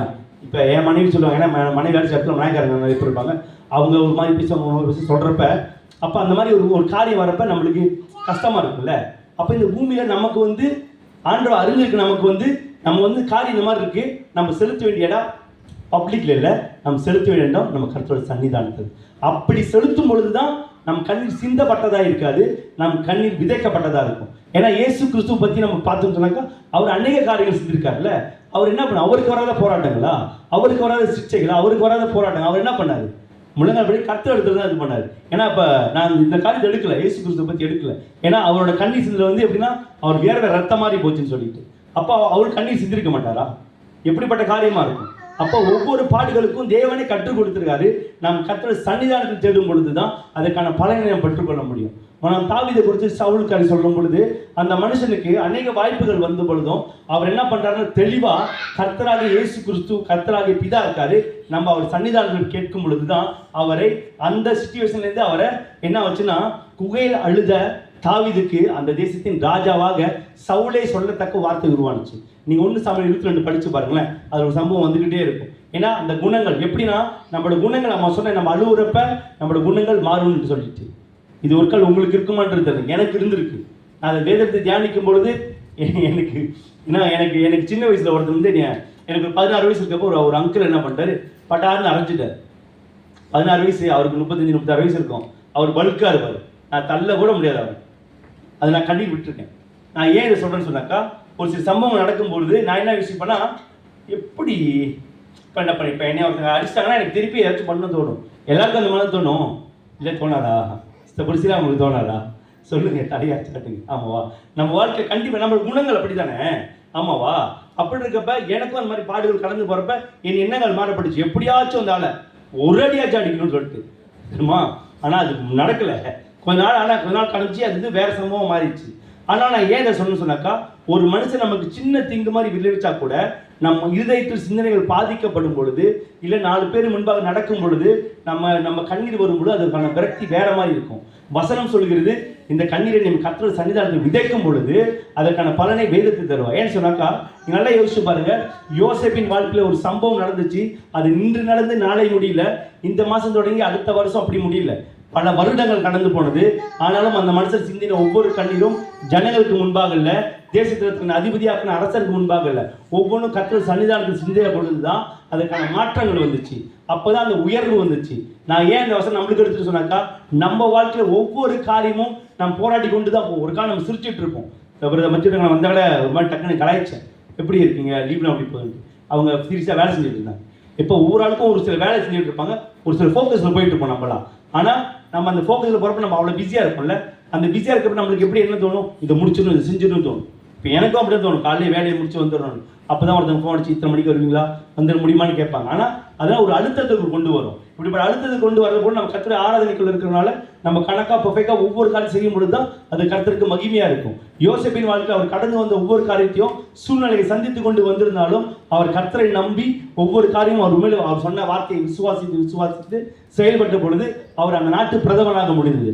அன்னாள் என்றவரும் அப்படிதான் அவர் வாழ்க்கையில அவர் சிந்தப்பட்ட கண்ணீரும் உலகத்தில் தன் கணவனை பேசியிருப்பாங்க, கணவனோட உருவாடி இருப்பாங்க. ஆனால் அவர் கர்த்தர் சன்னிதான தேவாலயத்தில் போயிட்டு அவங்க கண்ணீர் அந்த வார்த்தைகளை விதைக்கும் பொழுது, அந்த கண்ணீரை விதைக்கும் பொழுது தேவன் என்ன பண்ணார்னா, அந்த நாட்டுக்கு அரசன் எவ்வளவு முக்கியமோ அதே மாதிரி அந்த அண்ணாவோட தாய் எவ்வளவு முக்கியமானுச்சு. நல்லா நோட் பண்ணி பார்த்தீங்கன்னா, அந்த நாட்டில் அரசருக்கு இஸ்ரவேல் ஜனங்கள் அரசருக்கு எவ்வளவு முக்கியமாக கருதுறாங்களோ அந்த அரசரே ரொம்ப முக்கியமாக யாரை கருதுவாங்கன்னா சாமுவேலை கருதுவாங்க. ஏன்னு சொல்றாங்க, நீ எல்லாம் யோசிச்சு பண்ண தெரியும். அப்படி அவளை பெஸ்ட்டாக பாடுக்கிறதுக்கான காரணம் என்னன்னா, முதல் துவக்கம் அண்ணாவோட கண்ணீர் தாங்க போணுச்சு. அண்ணாள் வந்து மற்ற இடத்துல போயிட்டு மற்ற விதமாக யோசிக்காம செயல்பட்டு சொன்னாங்க வேற மாதிரியா இருக்கும்.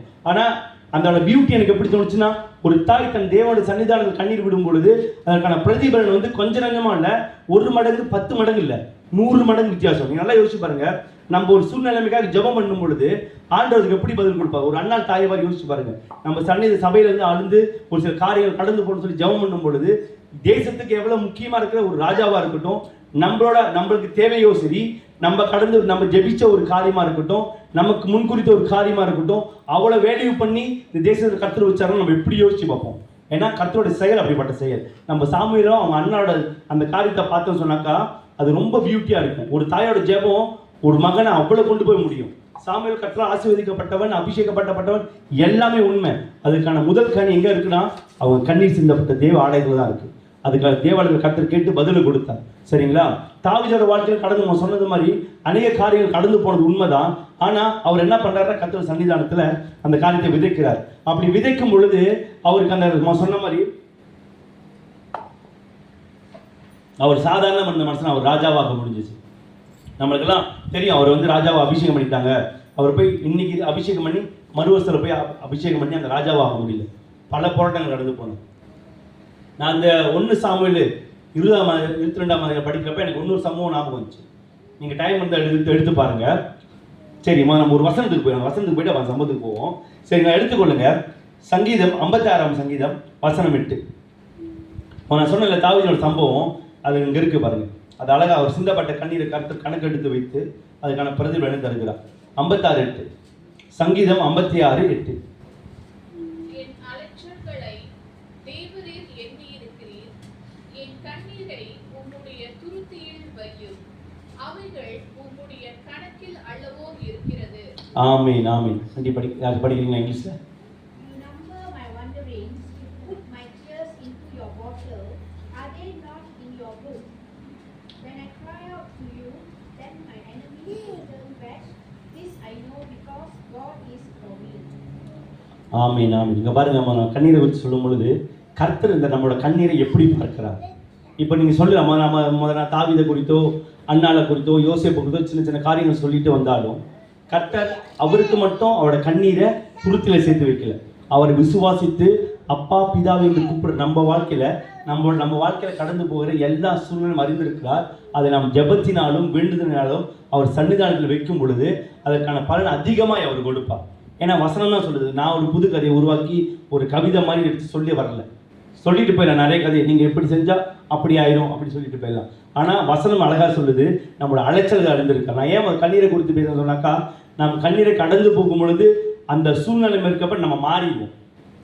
நான் அன்றைக்கி சொன்ன மாதிரி வெள்ளிக்கிழமை நம்ம சும்மா ஷேரிங் பேசுகிறப்ப இந்த கோவிட்டை பற்றி சொன்னேன்ல, கோவிட் நடந்துச்சு, கோவிட் உடம்பு முடியாமல் போச்சுன்னு சொல்லிட்டு ஸ்ட்ராங்காக இருந்த மனுஷனாக இருந்தாலும் ஒரு வியாதின்னு நிற்கும் பொழுது தன்னோட சிந்தனைகள்லாம் மாறிடும். ஐயோ நாளைக்கு நம்ம உடம்பு திருப்பி ஹெல்த்தியாக இருக்குமோ, இல்லை கோவிட் டைமில் எல்லாத்தையும் பொங்குஸ் பண்ணுற மாதிரி என்னையும் பொங்குஸ் பண்ணிடுவோம்னு சொல்லிட்டு ஒரு ஃபீலிங் பயம் வந்துடும். ஏன் சொல்கிறேன்னா, அப்போ நான் எனக்கு நடந்த சம்பவத்தில் நான் பார்க்கும்பொழுது நான் துக்கத்துக்குள்ள தான் போயிருப்பேன். நான் லைட்டாக சொல்கிறேன். ஏன்னு சொன்னாக்கா இது ஒரு கதையாக இருக்கக்கூடாதுன்னு சொல்லிட்டு நான் கடந்து போகிறப்ப எனக்கு ஒரு பயங்கள் வந்துச்சுல, அந்த பயத்தில் கர்த்தர் சன்னிதானத்தில் வச்சனால தான் எனக்கு அந்த சுகத்தை கர்த்தர் கொடுத்தாரு. நான் தனியாக போய் மருந்து எடுக்கல, தனியாக இது ஒன்றுமே பண்ணல, ரூமுக்குள்ளே இருந்தேன், நான் சாப்பிட்டே இருந்தேன். ஆனால் கர்த்தர் சுகத்தை கொடுத்தார். ஆனால் நான் என்ன பண்ணேன், கர்த்தர் சன்னிதானத்தில் என் ஜெபத்தை ஏறெடுத்தேன், அதுக்கு அவர் சுகம் கொடுத்தார். அதே மாதிரி நம்ம வாழ்க்கையில் நம்ம கண்ணி சிந்தி கடந்து போகிற ஒவ்வொரு காரியமும் சரி. இப்போ நான் நல்லா இருக்கேன், எனக்கு கண்ணீர் இருந்து அவ்வளோ ஆழமாக எனக்கு எதுவுமே இல்லை. பிறர் கண்ணி சிந்தரை நீ பார்க்குறல்ல, இதை நான் உங்களை ஆசா சொல்ல, நம்ம பெருசாக கண்ணி சிந்தரை பார்க்கும் பொழுது நாம் ஜெபிக்கும் பொழுது தான் கர்த்தர் எப்படி யோபோட வாழ்க்கையில் தன் சகோதரருக்காக ஜெபித்தது போல மாற்றினார். நம்ம வாழ்க்கையிலும் சரி, கண்ணீர் சிந்துகிற கண்டாலும் சரி, நாம் கண்ணீர் சிந்தி கடந்து போனாலும் சரி, கர்த்தர் நம்ம வாழ்க்கையில் ஒரு பெரிய காரியங்கள் செய்வார். சரிங்களா? தாவீதை குறித்து சொல்லிட்டு இருந்தாலும் இன்னொரு காரியம் சொல்கிறேன். தாவீது இங்கே சொன்னார்ல, என் அலைச்சல்களை தேவரை அறிந்திருக்குன்னு சொல்லிட்டு. நான் தாவீதை குறித்து சொன்னேன். சவுல் இந்த மாதிரி கொள்ள தேடி இருந்தார், நம்மளுக்கு இதெல்லாம் தெரியும். அதே நம்ம 1 சாமுவேல்ல 30ஆம் அதிகாரம் எடுத்து பார்த்தோம்னு சொன்னாக்கா, தாவீது வாழ்க்கையில் கலங்க முடியாத ஒரு கண்ணீரின் சம்பவம் ஒன்று நடக்கும். சரிங்களா? சரி, எடுத்து அதை படிப்போமா? 1 சாமுவேல் 30ஆம் அதிகாரம் எடுங்க, வசனம் 1. தாவீதும் அவன் மனுஷரும் 3ஆம் நாளிலே சில்லாக்கு வந்து சேர்கிறதுக்குள்ளே அமலேக்கியர் தென்புறத்து சீமையிலும் சில்லாக்கின் மேலும் விழுந்து சில்லாக்கை கொள்ளையடித்து அதை அக்கினியினால் சுட்டெரித்து. எத்தனை வரைக்கும்? 2 படிச்சிங்களா? 1 படிச்சு. ஓகே, நீங்கள் ஒரு 4 வரைக்கும் படிங்க. அதிலிருந்து இஸ்ரவேலாகிய சிறியவர்களையும் பெரியவர்களையும் சிறைப்பிடித்து ஒருவரையும் கொன்று போடாமல் அவர்களை பிடித்துக் கொண்டு தங்கள் வழியே போய்விட்டார்கள். தாவீதும் அவன் மனுஷரும் அந்த பட்டணத்துக்கு வந்தபோது இதோ அது அக்கினியினால் சுட்டெரிக்கப்பட்டது என்றும் தங்கள் மனைவிகளும் தங்கள் குமாரரும் தங்கள் குமாரத்திகளும் சிறை பிடித்து கொண்டு போகப்பட்டார்கள் என்றும் கண்டார்கள். அப்பொழுது தாவீதும் அவனோடு இருந்த ஜனங்களும் அழுகிறதற்கு தங்களில் பலன் இல்லாமல் கோபப்பட்டும் சத்தமிட்டு அழுதார்கள். ஆமீன் ஆமீன். இந்த வசனத்தில் இந்த காரியத்தை அழகாக சொல்லியிருக்கலாம். ஆனால் வசனத்தின்படி பார்க்கும் பொழுது ஒரு சம்பவம் அழகாக நடக்குது. இவங்க ஒரு இடத்துக்கு ஒரு போருக்கோ ஏதோ ஒரு சம்பவத்துக்கு போயிட்டு வராங்க. அவர் இருந்த இடத்துல, அதாவது யாரு நம்ம தாவீது இருந்த இடத்துல சில்லாக்கு என்ற ஒரு ஊரில் ஒரு பட்டணத்தில் என்ன நடக்குதுன்னா, என்ன பண்ணுறாங்க, நம்ம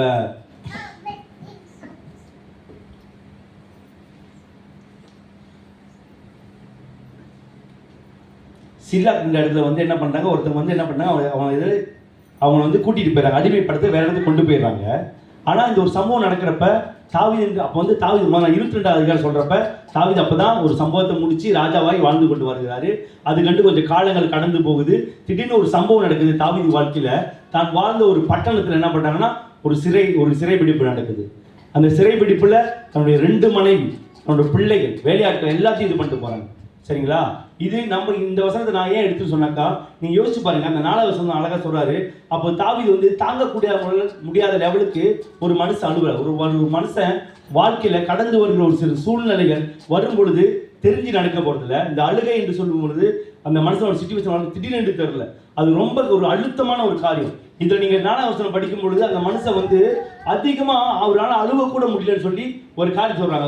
அவரை வந்து அவரோட மனைவி பிள்ளைகளை கடத்தி கொண்டு போனனால என்னடா வாழ்க்கை இப்படிப்பட்ட ஒரு கேள்விக்குறியாச்சு. நம்ம அடுத்த ராஜ உரிமை இருக்குது, நம்ம தேசத்தில் செய்கிறதுக்கு எல்லா காரியமும் நம்மகிட்ட இருக்குது. ஆனால் நான் கட்டின மனைவிகள் அப்புறம் பிள்ளைகள் எல்லாத்தையும் கூட்டு போயிட்டாங்க சொல்லியிருப்பக்கப்ப ஒரு அதிக வேதனையாவது அந்த மனுஷன் நம்ம தாங்கக்கூடிய ஒரு சிச்சுவேஷன்ல அழுகுறாரு. அவர் கூட இந்த ஜனங்களும் அழுகுறாங்க. ஆனா இந்த சம்பவம் நடக்கும் பொழுது அவர் என்ன பண்ணாருன்னா கர்த்தரை நம்பினார். சரிங்களா? இப்படிப்பட்ட சம்பவம் வரப்ப அவர் ஒவ்வொரு காரியத்தை என்ன பண்ணாருன்னா கர்த்தருடைய சன்னிதானத்துல போய் கேட்டாரு. கர்த்தருடைய சன்னிதானத்துல தான் ஆண்டவரே இது கண்டு நான் என்ன பண்ணணும், நான் செய்ய முடியுமா, இது கண்டு இந்த மாதிரி காரியம் நான் போய் ஜெயம் எடுக்க முடியுமா, நான் போய் என் மனைவி பிள்ளைகளை அடிமைப்பட்டு போயிருக்க ஜனங்கள் கூட்டி வர முடியுமான்னு பார்க்கும் பொழுது தாவீது ஒவ்வொரு காரியமும் கர்த்தரை தேடி கர்த்தருடைய சன்னிதானத்தில் வைத்த பொழுதுதான் அவர் திருப்பி எப்படி நாங்கள் யோசிச்சு பாருங்க, ஒரு மனுஷனை அடிமைப்பட்டு கூட்டி போயிட்டாங்கன்னா நம்ம திருப்பி போனால் அது ஒன்று அதுக்கான பணத்தை கட்டணும், இல்லைன்னா நம்ம போரிட்டு தான் செயல்பட முடியும். ஆனால் இந்த மனுஷன் ஒருத்தவங்க வந்து அடிமைப்பட்டு கொண்டு போயிருக்காங்க சொன்னாக்கா எவ்வளவு பெரிய ஒரு போராட்டத்துக்கு கடந்து போகணும். ஏன்னா தன் கூட இருக்கிறோட மனைவி பிள்ளைகள் மட்டும் போயிருப்பாங்க. தாவீது மட்டும் போல தாவீதோடு கூட இருந்த தன் போர்களோட மனைவி எல்லாத்தையும் கூட்டு போயிட்டாங்க. அப்போ எல்லாத்தையும் இந்த வசனத்தை நீங்கள் 6வது வசனம் படிச்சீங்கன்னா அவங்க என்ன பண்ணாங்கன்னா தாவீதை கொலை செய்யலான்னு கூட யோசிச்சிட்டாங்க, இவனை கல்லெறிஞ்சிடலான்னு சொல்றாங்க. அப்போ யோசிச்சு பாருங்க, ஒரு மனுஷனுக்கு ஒரு துக்கம் ஏற்படுது, ஆனால் அந்த துக்கத்தோடு கூட அவனை அந்த துக்கத்தை கூட பார்க்காம ஒரு மனுஷனை கொலை செய்யறதுக்கு யோசிக்கிறாங்க ஜனங்க. நல்லா யோசிச்சு பாருங்க. நான் ஏன் இதை சொல்றேன்னு சொன்னாக்கா, நம்ம வாழ்க்கையில ஒரு சில அழுத்தத்துக்குள்ள கடந்து போவோம், ஒரு சில பாடுக்குள்ள கடந்து போடுவோம். என்னடா இது நம்ம ஏற்றுக்கொள்ள முடியாத காரணம் நம்ம வாழ்க்கையில் நடந்து கொண்டிருக்கேன்னு நினைப்போம். அதை சகித்துக் கொள்ள முடியாத ஜனங்கள் நம்ம எப்படி பார்ப்பாங்கன்னா தாவீதோடு இந்த ஜனங்கள் பார்த்த மாதிரி தான் நம்மளையும் பார்ப்பாங்க. அப்ப நம்ம கண்ணீரோடு எங்க பண்ணணும், நம்ம கண்ணீரோடு இருந்தாலும் கூட நம்ம கர்த்தர் சன்னிதானத்தை விதைத்து செயல்படும் பொழுதுதான் அதுக்கான பலனை வந்து ஆண்டவர் அழகா கொடுப்பாரு. ஏன்னு சொன்னாக்கா நமக்கு இந்த உலகத்தோட சூழ்நிலை பார்க்கும் பொழுது பல ஐடியாஸ்லாம் வரும். ஆனா தேவன் நம்மளுக்கு கற்றுக் கொடுக்கிறது ஒரு அழகான ஒரு காரியம் இருக்கு. நம்ம கர்த்தரோட பாதாண்டியில் போய் நம்ம அந்த காரியத்தை அவர் சன்னிதானத்துக்கு ஒப்பு கொடுத்து விண்ணப்பத்தி நடக்கும் பொழுதுதான் கர்த்தர் நம்மளை மாற்றுகிறவராக இருக்கு. அதுக்கு தான் இந்த வேதத்துல வந்து அநேக காரியங்கள் அதிசயங்கள் நடந்திருக்கு. நம்ம நினைச்சோம் எனக்கு ஆண்டவர் இந்த மாதிரி சூழ்நிலை நடந்திருக்க, நான் எப்படி இதை மேற்கொள்ளுவேன், எனக்கு ஒரு காரியம் முடியாம போச்சே, எனக்கு இப்படிப்பட்ட ஏமாற்றம் நடந்து போச்சே, நான் எப்படி இதை செய்ய முடியும் ஆண்டவர் சொல்லி பார்க்கும் பொழுது நம்ம தடுமாறுவோம். அதுக்கு தான் வேதத்துல அநேகரை வந்து கர்த்தர் சாட்சியாக ஒவ்வொருத்தரா வச்சிருக்காங்க. நல்லா யோசிச்சு பாருங்க, வேதத்தில் உள்ள ஒவ்வொருத்தரோட பேர் ஏன் வந்துட்டு சொன்னாக்கா அவர்கள் நிமித்தமாக நாம் பலப்பட. நல்லா யோசிச்சு கொள்ளுங்க, வேதத்துல வந்து ஒருத்தவங்க பேர் சும்மா வந்திருக்காரு, அவங்க ஒரு காரியம் செஞ்சிருப்பாங்க, அது நிமித்தமாய் நாம் கற்றுக்கொள்வதற்கு அநேக காரியங்கள் இருக்கு. நம்ம இன்னைக்கு ஒரு கண்ணீரை கொடுத்து பார்க்கும் பொழுது அநேக ஆழங்கள் அடங்கி இருக்கும் பொழுது நம் வாழ்க்கையில ஒவ்வொரு காரியத்தை கற்றுக்கொள்வதற்கு தேவனுடைய வார்த்தை நம்மளை அதிகமாய் நம்மளை பலப்படுத்துகிறதா இருக்குது. நம்ம அதே உலக ஜனங்கள் எடுத்துக்கொண்டு சொன்ன பார்த்தோம்னா அவங்க உலகத்துல போயிட்டு அவங்க போய் மற்ற இடத்துல தான் பார்ப்பாங்க, இல்லை மற்ற இடத்துல போய் குறை சொல்லி தான் இருப்பாங்க. ஆனால் நம்ம அப்படி செஞ்சோன்னு சொன்னாக்கா நமக்கும் உலகத்துக்கும் உள்ள வித்தியாசத்தை பிரிக்கப்படாம சேமா இருந்துடும். சரிங்களா? ஆனால் நாம் கற்றுக்கொண்டது வேதம் கற்றுக் கொடுக்குறது என்னன்னா, நம்ம வந்து சிந்தப்படுகள் இல்லாதபடிக்கு விதைக்கப்படுகளா இருக்கணும். அந்த விதைக்கப்படுறது கற்றுக்கிற சன்னிதானத்தில் நம்மளுக்கு எதிராக என்ன மாதிரி காரியங்கள் வந்தாலும் சரி நம்ம ஒரு விசுவாசத்தோடு இருக்கணும். எப்படி அந்த அண்ணால் அந்த கண்ணீரில் அவங்க விசுவாசித்தாங்களோ, யோசேப்போட வாழ்க்கையில் எவ்வளவுதான் போராட்டங்கள் கடந்து வந்து கண்ணீர் ஏமாற்றத்து மேலே ஏமாற்றங்கள் வந்தாலும் சரி, ஒரு காலம் கர்த்தர் எனக்கு ஜெயத்தை கொடுப்பார், ஒரு காலம் வரும் என் கண்ணீருக்கு கர்த்தர் பதில் கொடுப்பார், ஒரு காலம் வரும் என் இழப்புக்கு கர்த்தர் பதில் கொடுப்பார், ஒரு சூழ்நிலைமை வரும் என் பலவீனத்தில் கர்த்தர் பலப்படுத்தி என்னை உயர்த்துவார் என்று சொல்லிட்டு. சரிங்களா? இப்படிப்பட்ட காரியங்கள் சாமுவேல் வாழ்க்கை நடக்கும் பொழுது அவர் என்ன பண்ணாருன்னா அவர் கர்த்தர் சன்னிதானத்தில் இருந்தார், பொறுமையா இருந்தார். எவ்வளவு பெரிய கஷ்டமான காரியம் தெரியும். நீங்க வந்து அந்த ஃபீல்டுக்குள்ள போய் பார்த்தீங்கன்னா தெரியும். ஏன்னா நான் அதை படிக்கும்போது என் மனசுக்கு உணர்த்திக்கிட்டே இருந்துச்சு. நம்ம வந்து பைபிளில் வந்து நம்ம யோபு கொடுத்தா நம்ம யோசிப்போம் எல்லாத்தையும் இழந்தான் ஆமாவா. ஆனால் இப்போ நம்ம தாவீது இருந்த இழப்பை பார்த்தோம்னாக்கா இப்படி எவ்வளோ பெரிய வேதனையாக இருக்குது. ஒரு ராஜாவை இருந்த பொழுது இவ்வளோ பெரிய ஒரு வேதனை வரும்னா அப்போ தாங்கக்கொள்ள முடியாத ஒரு காரியம். அப்போ அவர் பலவிதமாக யோசிச்சிருக்கலாம், பலவித முடிவுகள் எடுத்திருக்கலாம். ஆனால் அதை எப்படி தான் கர்த்தரை கேட்டு அது செய்ய முடியும் என்று சொல்லி கர்த்தரை நம்பி அவர் நடக்கும் பொழுது ஒவ்வொரு காரியமும் அவருக்கு மாறுதலாக வந்தது. அது கர்த்தரை வாய்க்கப்படணும். சரிங்களா? கொஞ்சம் தண்ணி குடிச்சு 99வது.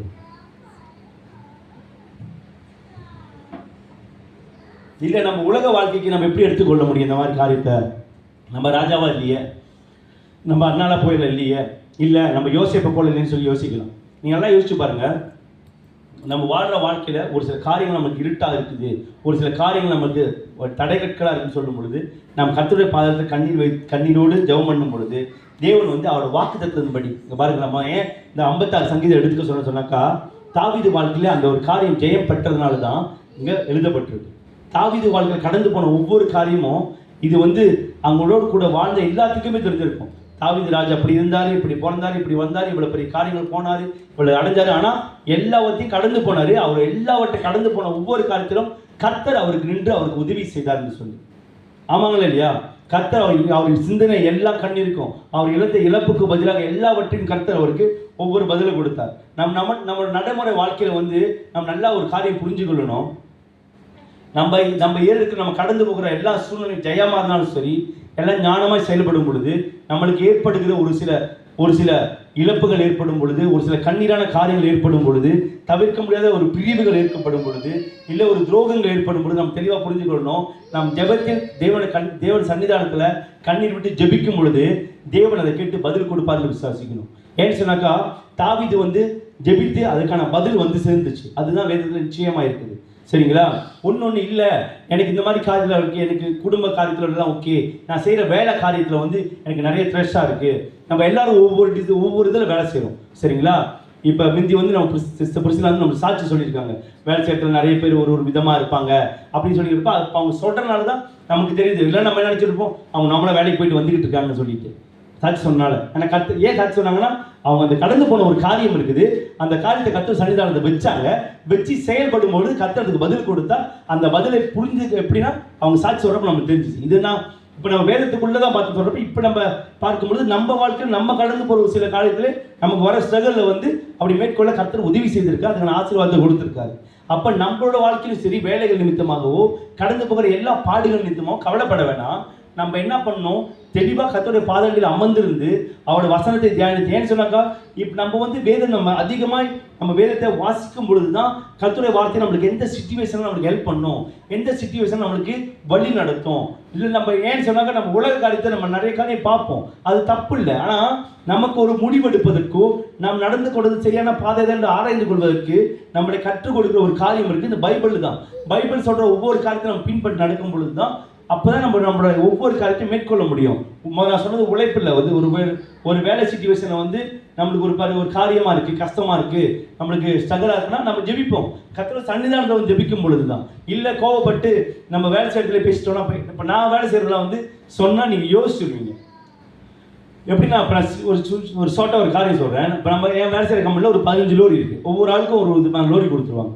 இப்போ நான் ரொம்ப ப்ராஜெக்ட் செய்ய வேலைக்கு போகிறதுனால நல்ல குவாலிட்டியான வண்டி இருக்காது, எனி டைம் என்ன வேணும் நடக்கும். அந்த மாதிரி ஒரு சின்ன அனுபவம். நான் லோரி ஓட்டி கொண்டு போகிறேன், ஒரு வளவு எடுக்கிறேன், ஒரு ஷாப்பில் உள்ள ஐஸ் கட்டி ஆகிட்டு வளவு எடுக்கிறேன், லோரி டயர் கழண்டி போகுது, ஸ்பேர் டயர் கழண்டி போகல, நான் ஓட்டுற லோரி டயரு கழண்டி இப்படி போகுது.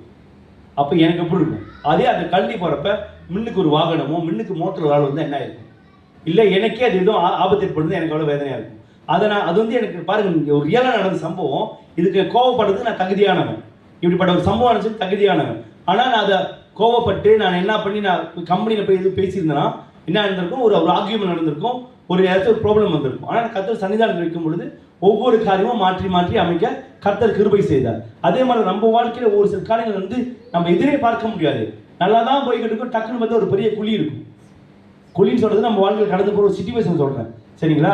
ஆனால் அதெல்லாம் மேற்கொள்வதற்கு நம்ம என்ன பண்ணணும், கர்த்தர் சன்னிதானத்தில் நாம் ஜெபிக்கும் பொழுது, கண்ணீர் விட்டு ஜெபிக்கும் பொழுது, அது சொல்ல அதுக்குன்னு நீங்கள் போய் அழுந்தழுந்து ஜெபம் பண்ணுங்க. ஒரு சில சூழ்நிலை வந்தால் தன்னால் கண்ணில் தண்ணி வரும், புரியுங்களா? ஏன்னா நம்ம எல்லாத்தையும் கடந்து போயிருப்போம். இது எனக்கு மட்டும்தான், இவங்களுக்கு மட்டும்தான், எல்லாருக்கும் தெரியும். ஒரு சில நேரம் நம்ம வாழ்ந்து லைஃப்பில் அச்சீவ் பண்ணிட்டு போயிடலான்னு பார்ப்போம், ஏதாச்சும் ஒரு தடை வந்து அப்படியே ஒரு ஸ்டக்கில் நிற்கும். ஆனால் அப்படிப்பட்ட காரியங்கள் வரும்பொழுது நம்ம தெளிவாக புரிஞ்சுக்கொள்ளணும்.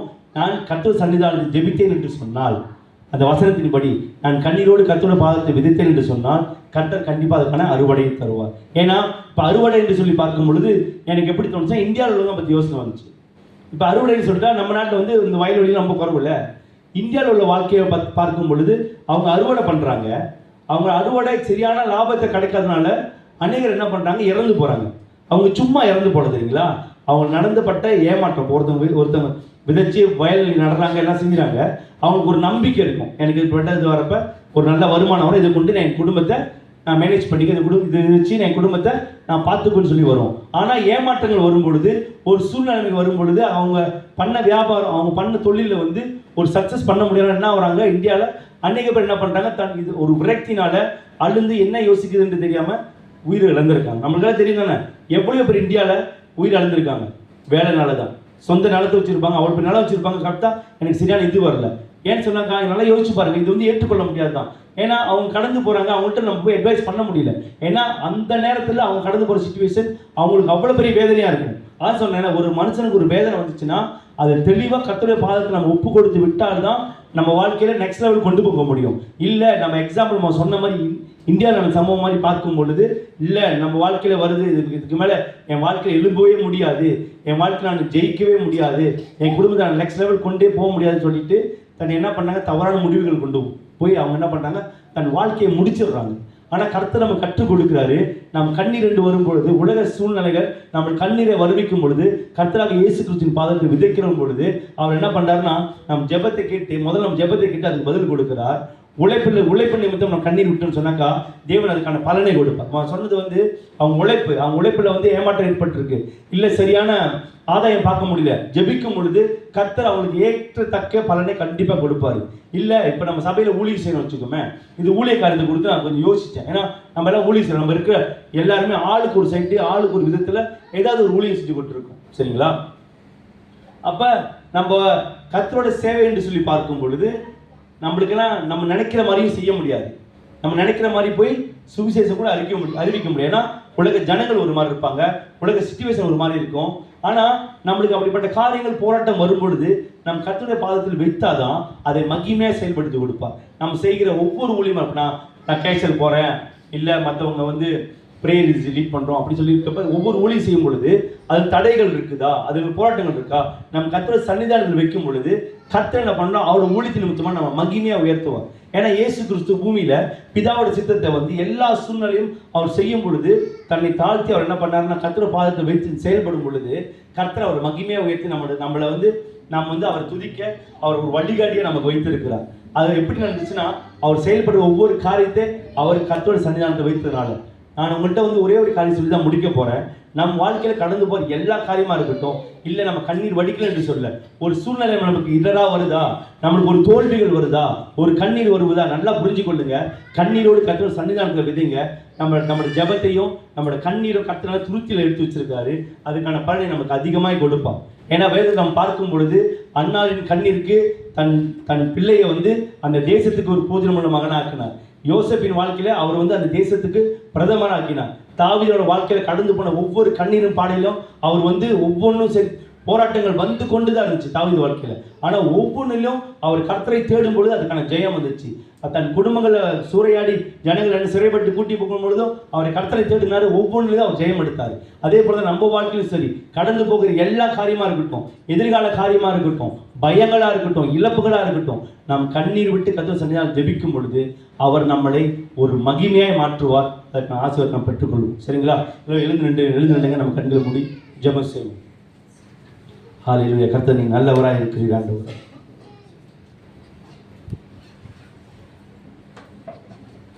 எங்கள் கண்ணீரை காண்கிற நல்ல தகப்பனை நோக்கி பார்க்கிறோம் ஆண்டவரே. அப்பா நாங்கள் வெளியே பார்க்கறதுக்கு ஆண்டவரே அப்பா ஹாப்பியாக இருக்கிற மாதிரி இருக்கும் ஆண்டவரே. கடந்து போகிற சூழ்நிலைமை ஆண்டவரே அப்பா எங்களுக்கு ஆண்டவர் அதிக துக்கத்தை விளைவிக்கலாம் ஆண்டவரே அப்பா. நீரோ நீற்றும் இன்னும் மாறாத நல்ல தகப்பனாக இருக்கீங்க ஆண்டவர். எங்கள் வாழ்க்கையில் நாங்கள் கடந்து போகிற எல்லா பலவீனமான சூழ்நிலையிலும் ஆண்டவர், எல்லா இழப்புகள் நிமித்தம் ஆண்டவர், எங்கள் கண்ணீரை ஆண்டவரும் பாதாண்டில் வைக்கிறோம் ஆண்டவர். நாங்கள் கண்ணீரோடு தேவனுடைய சன்னிதானத்தில் விதைக்கிறோம் ஆண்டவரே.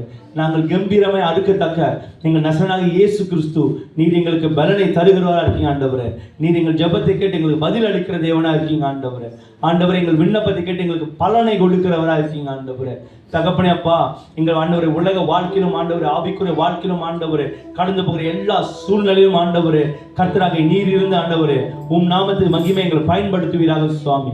இது இந்த வேலையில கூட தகப்பனே அப்பா, சபையில் இருக்கிற ஒவ்வொருவரும் கரத்தில் ஒப்பு கொடுக்கிறேன் ஆண்டவரே அப்பா. எங்க வாழ்க்கையில் நான் கடந்து போற ஒவ்வொரு சூழ்நிலையும் ஆண்டவரே, நசனாக இயேசு கிறிஸ்துவே நீர் பொறுப்படுத்திக் கொள்ளுங்க ஆண்டவரே.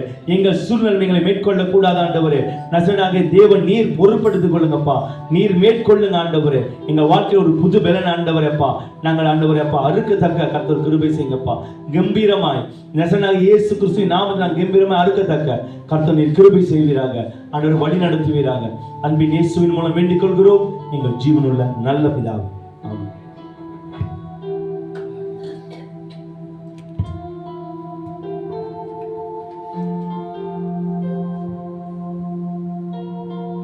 அப்படியே உட்காருவோம்.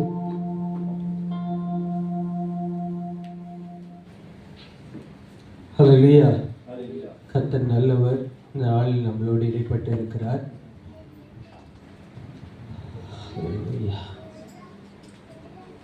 ஸோ கண்ணீர் எவ்வளோ முக்கியம்னு சொல்லிட்டு வார்த்தையின் மூலம் கருத்தை நமக்கு வெளிப்படுத்தி இருக்கிறார். நம்மளுடைய ஜெப வாழ்க்கையில் கண்ணீரோடு விதைக்க வேண்டுமே. ஹல்லேலூயா. சாட்சிகள் நேரம் மத்தியில் சாட்சிகள் இருந்தால் நீங்கள் சாட்சிகளை பகிர்ந்து கொள்ளலாம்.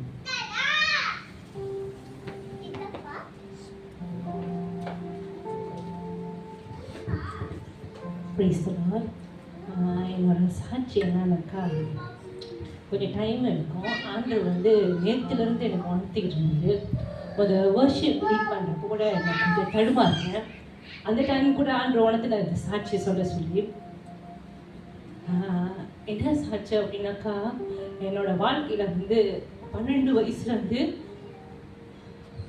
21 வயசு வரைக்கும் நான் அழுவாத நாளே இல்லை. நான் கடந்து போன சூழ்நிலை அப்படி. இது ஆவியானவர் எனக்கு உணர்த்துறதுனால நான் இதை சொல்கிறேன். ஒரு நாள் கூட நான் அழுவாதில்லை. டெய்லி நான் அழுதுகிட்டே தான் இருப்பேன், அடி வாங்கிட்டே தான் இருப்பேன், பட்டினியாக தான் இருப்பேன். ஆனால் எங்கள் வீட்டில் வந்து எல்லா வசதியுமே இருக்கும். வீட்டில் காடி மோட்ரு எல்லாமே, டிவி எல்லாமே இருக்கும். ஆனால் அதில் எதுவுமே எனக்கு நான் தொட்டு கூட பார்க்க முடியாத அளவுக்கு ஒரு சிச்சுவேஷனுக்குள்ளே நான் வளர்ந்தேன். நான் 5 வரைக்கும் படிச்சிருக்கேன். ஆனால் என்னோட எஸ்பிஎம் பிஎம்ஆர் ரிசல்ட்லாம் பார்த்தாக்கா ஓகேவாக தான் இருக்கும். ஆனால் அது எனக்கு தெரியாது எப்படி ஓரளவு ஓகேவாக இருக்கும். ஆனால் அந்த எக்ஸாம்லாம் வந்து நான் என் பேரை மட்டும் எழுதி ஏதோ கொஞ்சம் தெரிஞ்சுட்டு அப்படி சின்சாயை அடிச்சு விட்டு தாளை கொடுத்துட்டு நான் வெளியாகிடுவேன். எனக்கு அந்த படிக்கிற ஆர்வமே இல்லாமல் போயிடுச்சு என்னோட வாழ்க்கையில். ஏன்னா கடந்து போட்ட சூழ்நிலைமைகள் அப்படி இருக்கும். எனக்கு வந்து கிளாஸ் தம்பாகானு இல்லைனாலும் நான் ஸ்கூலில் தான் இருப்பேன். நான் வீட்டுக்கு போக மாட்டேன். எனக்கு வீட்டுக்கு போக பிடிக்காது. நான் வாழ்ந்த சூழ்நிலைமை அப்படி இருந்தனால அப்படியே நான் கடந்து போயிட்டு இருக்கேன். எனக்கு வந்து 5 முடிச்சு மறுநாளே வந்து எனக்கு மாப்பிள்ளை பார்க்க ஆரம்பிச்சிட்டாங்க. எனக்கு மாப்பிள்ளை பார்க்க ஆரம்பிச்சுட்டு எனக்கு பிடிக்கல. அவ்வளோ சீக்கிரம் எனக்கு கல்யாணம் பண்ணுறதுக்கு எனக்கு பிடிக்கல. நான் 16 வயசுல எனக்கு மாப்பிள்ளை வந்துருச்சு. ஒரு சைனீஸ் வந்து என்னை கேட்டாங்க கல்யாணம் பண்ணிக்கிறோன்னு சொல்லி. எங்கள் வீட்டில் வந்து சரி கல்யாணம் பண்ணிக்கோ அப்படின்லாம் நிறைய காரியம் கடந்து நான் போனேன். எனக்கு கல்யாணமே வேண்டாம் அப்படின்னு சொல்லி நான் நிறைய வாழ்க்கையில் நான் கடந்து போனேன். இவரோட தங்கச்சி வந்து எனக்கு 17 வயசுல எனக்கு வந்து அறிமுகம் ஆகினாங்க. அது நிமித்தம் நான் சர்ச்சுக்கு போனேன். அப்போ நான் சர்ச்சுக்கு போகிறப்ப அது நானும் அவர் தங்கச்சி 2வது தங்கச்சி ரொம்ப ரப்பாட்டாக இருப்போம். ரொம்ப ரப்பாட்டாக இருக்கிறப்ப எங்கள் வீட்டில் எல்லாம் என்ன சொன்னாங்கன்னா, இப்போ தான் நான் கேள்விப்படுறேன் இந்த மாதிரி பொம்பளாலே கல்யாணம் பண்ணுறது அப்படின்னு. ஆனால் எனக்கு அதெல்லாம் தெரியாது. ஏன்னா நம்மக்கிட்ட அந்த டைமில் ஃபோன்லாம் எதுவும் இல்லை. அப்போல்லாம் அதெல்லாம் தெரியாது. எங்களுக்கு பேர் வந்து என்னன்னா 2 பேர் காதல் தம்பி அப்படின்னு சொல்லி தான் எங்களுக்கு பேர் பட்டமே அப்படிலாம் கட்டி வச்சிருந்தாங்க. அதெல்லாம் ஆண்டு எல்லாத்தையும் எடுத்து போட்டாரு. இவங்க அம்மா வந்து என்கிட்ட கேட்டாங்க, என் பையனை கல்யாணம் பண்ணிக்கிறியான்ட்டு. எனக்கு அந்த டைமில் கல்யாணம் பண்ணுற ஆசை எனக்கு இல்லை. அப்போ நான் அப்படியே நான் கடந்து போயிட்டு இருந்தப்ப ஒரு சூழ்நிலை வந்துச்சு. இவர் கல்யாணம் பண்ணிக்கலாம் அப்படின்னு சொல்லி ஆண்டுட்டு நாங்கள் ஜபத்தில் ஒப்பு கொடுத்து நாங்கள் கடந்து போனோம். நான் கடந்து போகிறப்ப கல்யாண டைம் கூட நிறைய பிரச்சனைகள் கோத்துரு பண்ணேன். 2 பேத்துக்கு பொருத்தம் இல்லை.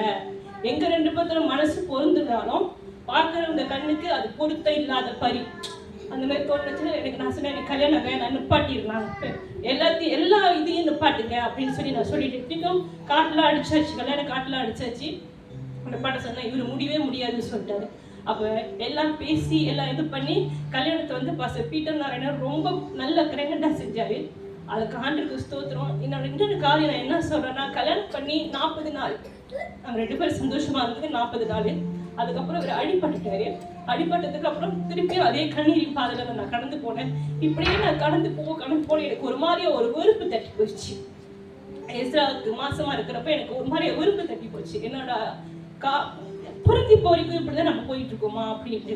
அப்ப ஆண்டவர்கிட்ட நான் தனியா ஒப்பு கொடுத்தேன், அவரு தனியா ஒப்பு கொடுத்தாரு. அவர் என்ன ஒப்பு கொடுத்தாருன்னு அப்ப எனக்கு தெரியாது, கொஞ்ச நாள் கடந்து போய் தான் தெரியும். ஆண்டவர்கிட்ட சொன்னேன், நான் வாழ்ந்த வாழ்க்கை இது வரைக்கும் ஆண்டவரே நான் எப்படி வாழ்ந்தேன்னு தெரியாது, ஆனா என்னோட சாவு இப்படி இருக்கவே கூடாது ஆண்டவரே. நான் உங்களுக்கு ரத்த சாட்சியா நான் சாவான், என்னோட வாழ்க்கை வேஸ்டா இருக்கக்கூடாது, நான் என்ன ஒப்பு கொடுக்குறேன், நான் ஊழியத்துக்கு ஒப்பு கொடுக்குறேன் சொல்லி நான் தனிப்பட்ட முறையில ஜெபம் பண்ணேன். இவரு தனிப்பட்ட முறையில இவரு ஜெபம் பண்ணாரு.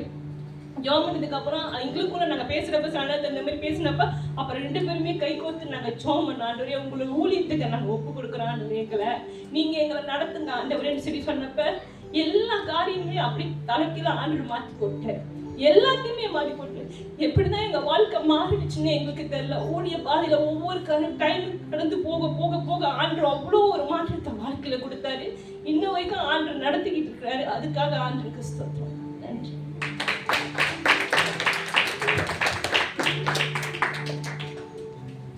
ஹல்லேலூயா. வேறு சாட்சிகள்?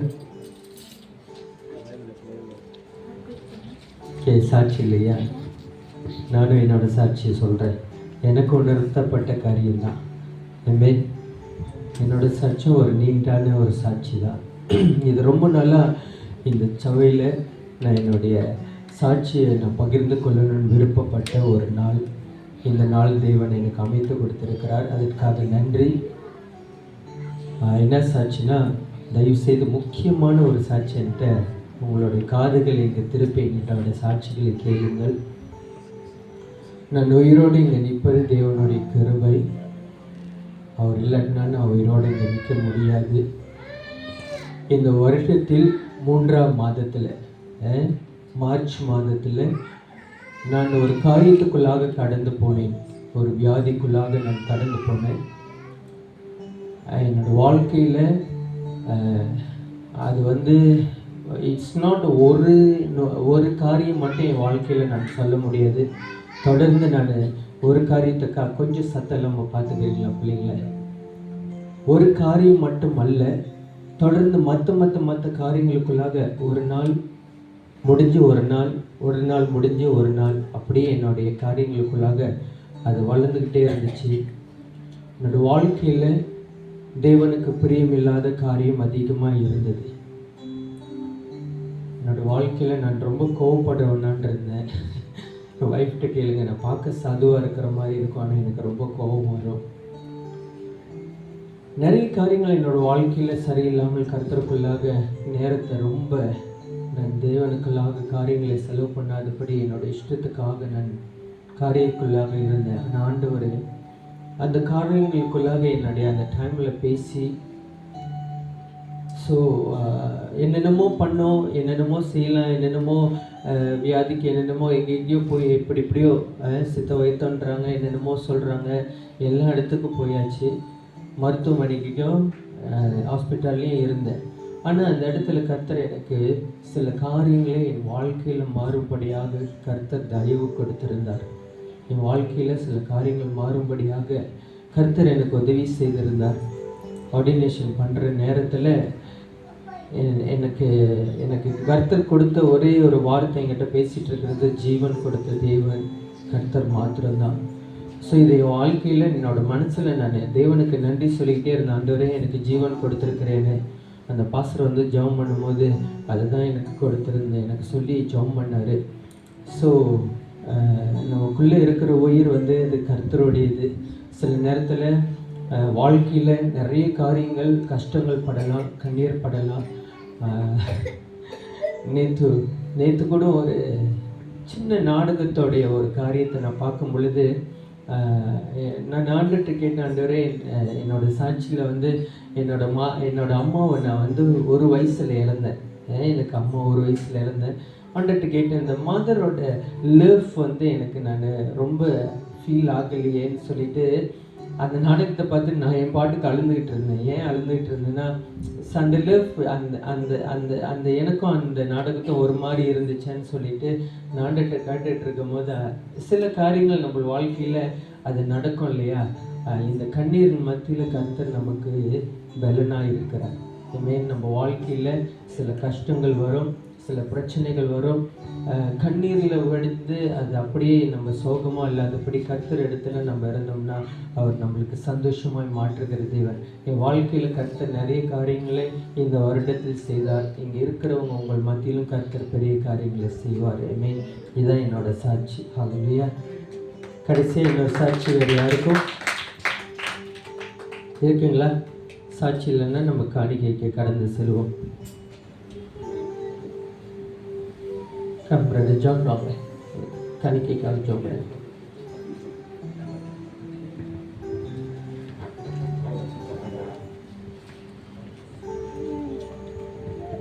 Heavenly Father, thank you for this wonderful time, Lord Father. Thank you for gathering, Lord Father Jesus. Thank you for those, the hand that give, Lord Father.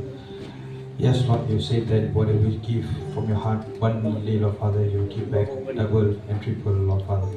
Jesus, thank you for those who really having the hard time finance, Lord Father. Please help them, Lord Father Jesus. Guide them, show them the right path, Lord Father. Even though all the tears that you're giving to the finance, please bless them abundantly. Thank you for this wonderful moment. Thank you for everybody here with their giving heart, Lord Father. Thank you, Lord Jesus. In Jesus' name, amen. நீங்கள் வந்து உங்களுடைய காணிக்கை செலுத்தலாம். இயேசுவால பிடிக்கப்பட்டவர், அவர் ரத்தத்தால் கழுவப்பட்டவர். இயேசுவால பிடிக்கப்பட்டவர், அவர் ரத்தத்தால் கழுவப்பட்டவர். எனக்கு எதுவும் இல்லை, எப்பூமி சத்தம் இல்லை. எனக்கு எதுவும் இல்லை, எப்பூமி சத்தம் இல்லை. எல்லாமே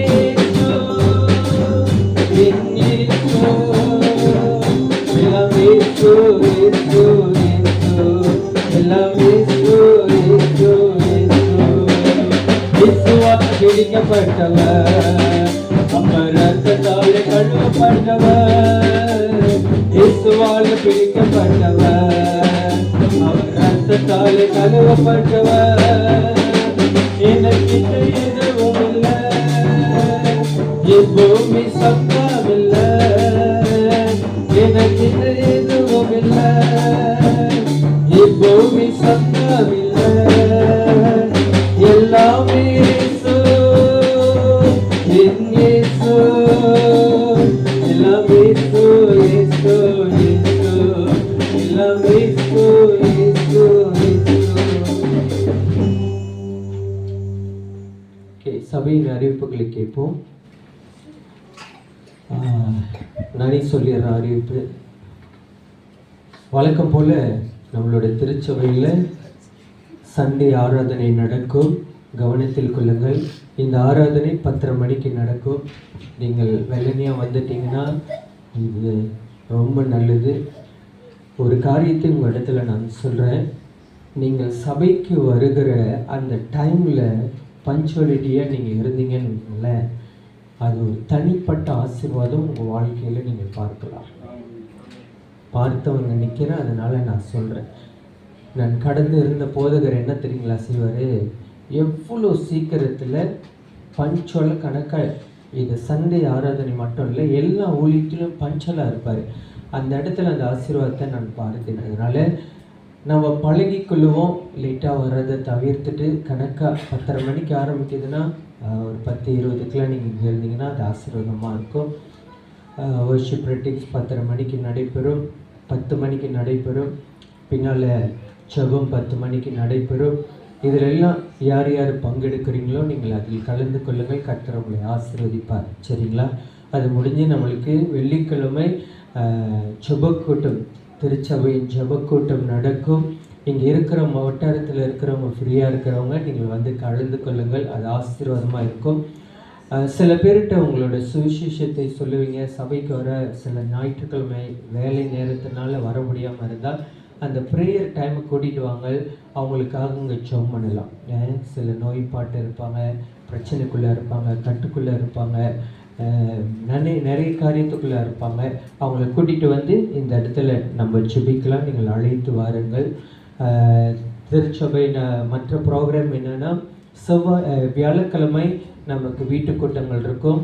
அந்த வீட்டு கூட்டங்கள் நம்மளுடைய வாட்ஸ்அப் குரூப்பில் யார் வீட்டில்னு அறிவிப்பாங்க. நீங்கள் அங்கே வந்து கலந்து கொள்ளுங்கள், சரிங்களா? அது மாத்திரமல்ல, இன்னொன்று விசேஷமானது ப்ராஜெக்ட் ஜோசப்.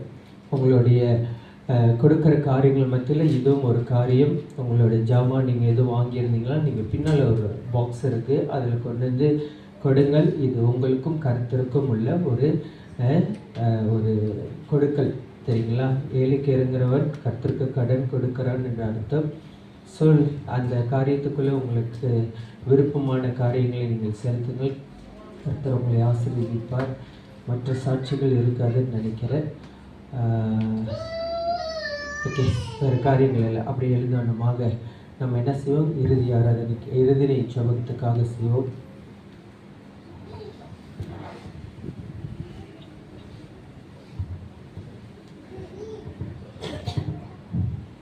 ஹல்லேலூயா.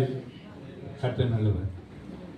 நாம் கடைசியாக இறுதிக்கு வந்துவிட்டோம். எல்லாரும் கண்களை மூடி கைகளை உயர்த்தி நாம் கர்த்தரோட வார்த்தைக்கு நன்றி சொல்லுவோம். மற்ற காரியங்களுக்கு நன்றி சொல்லுவோம். ஜெபம் செய்வோம். பிதாவை ஸ்தோத்திரிக்கிற ஆண்டவரே, தரிமையான நாளுக்காக நன்றி. இந்த நாளை கொடுத்ததுக்காக ஸ்தோத்திரம். இந்த நாள் நம்முடைய கிருபைக்காக நன்றி. நம்முடைய ஆசீர்வாதத்துக்காக நன்றி. நம்முடைய வார்த்தைக்கு நன்றி. நம்ம வார்த்தைகளை ஒவ்வொருத்தையும் பலப்படுத்த முடியாது செபிக்கிறோம். இந்த நாளை மாணவர்களை ஒவ்வொருத்தையும் சபை கொண்டு வந்து ஒரு சபையாக ஒரு குடும்ப ஆண்டவரை நாளை நடத்தி வந்ததற்காக ஸ்தோத்திரம். ஆண்டவரே, நம்முடைய ஆசீர்வாதத்தை தொடர்ந்து நாள் வீடு திரும்பி போகும்போது நம்ம ஒவ்வொருத்தையும் பாதுகாத்து வழி நடக்க முடியாது கொடுக்கிறோம்.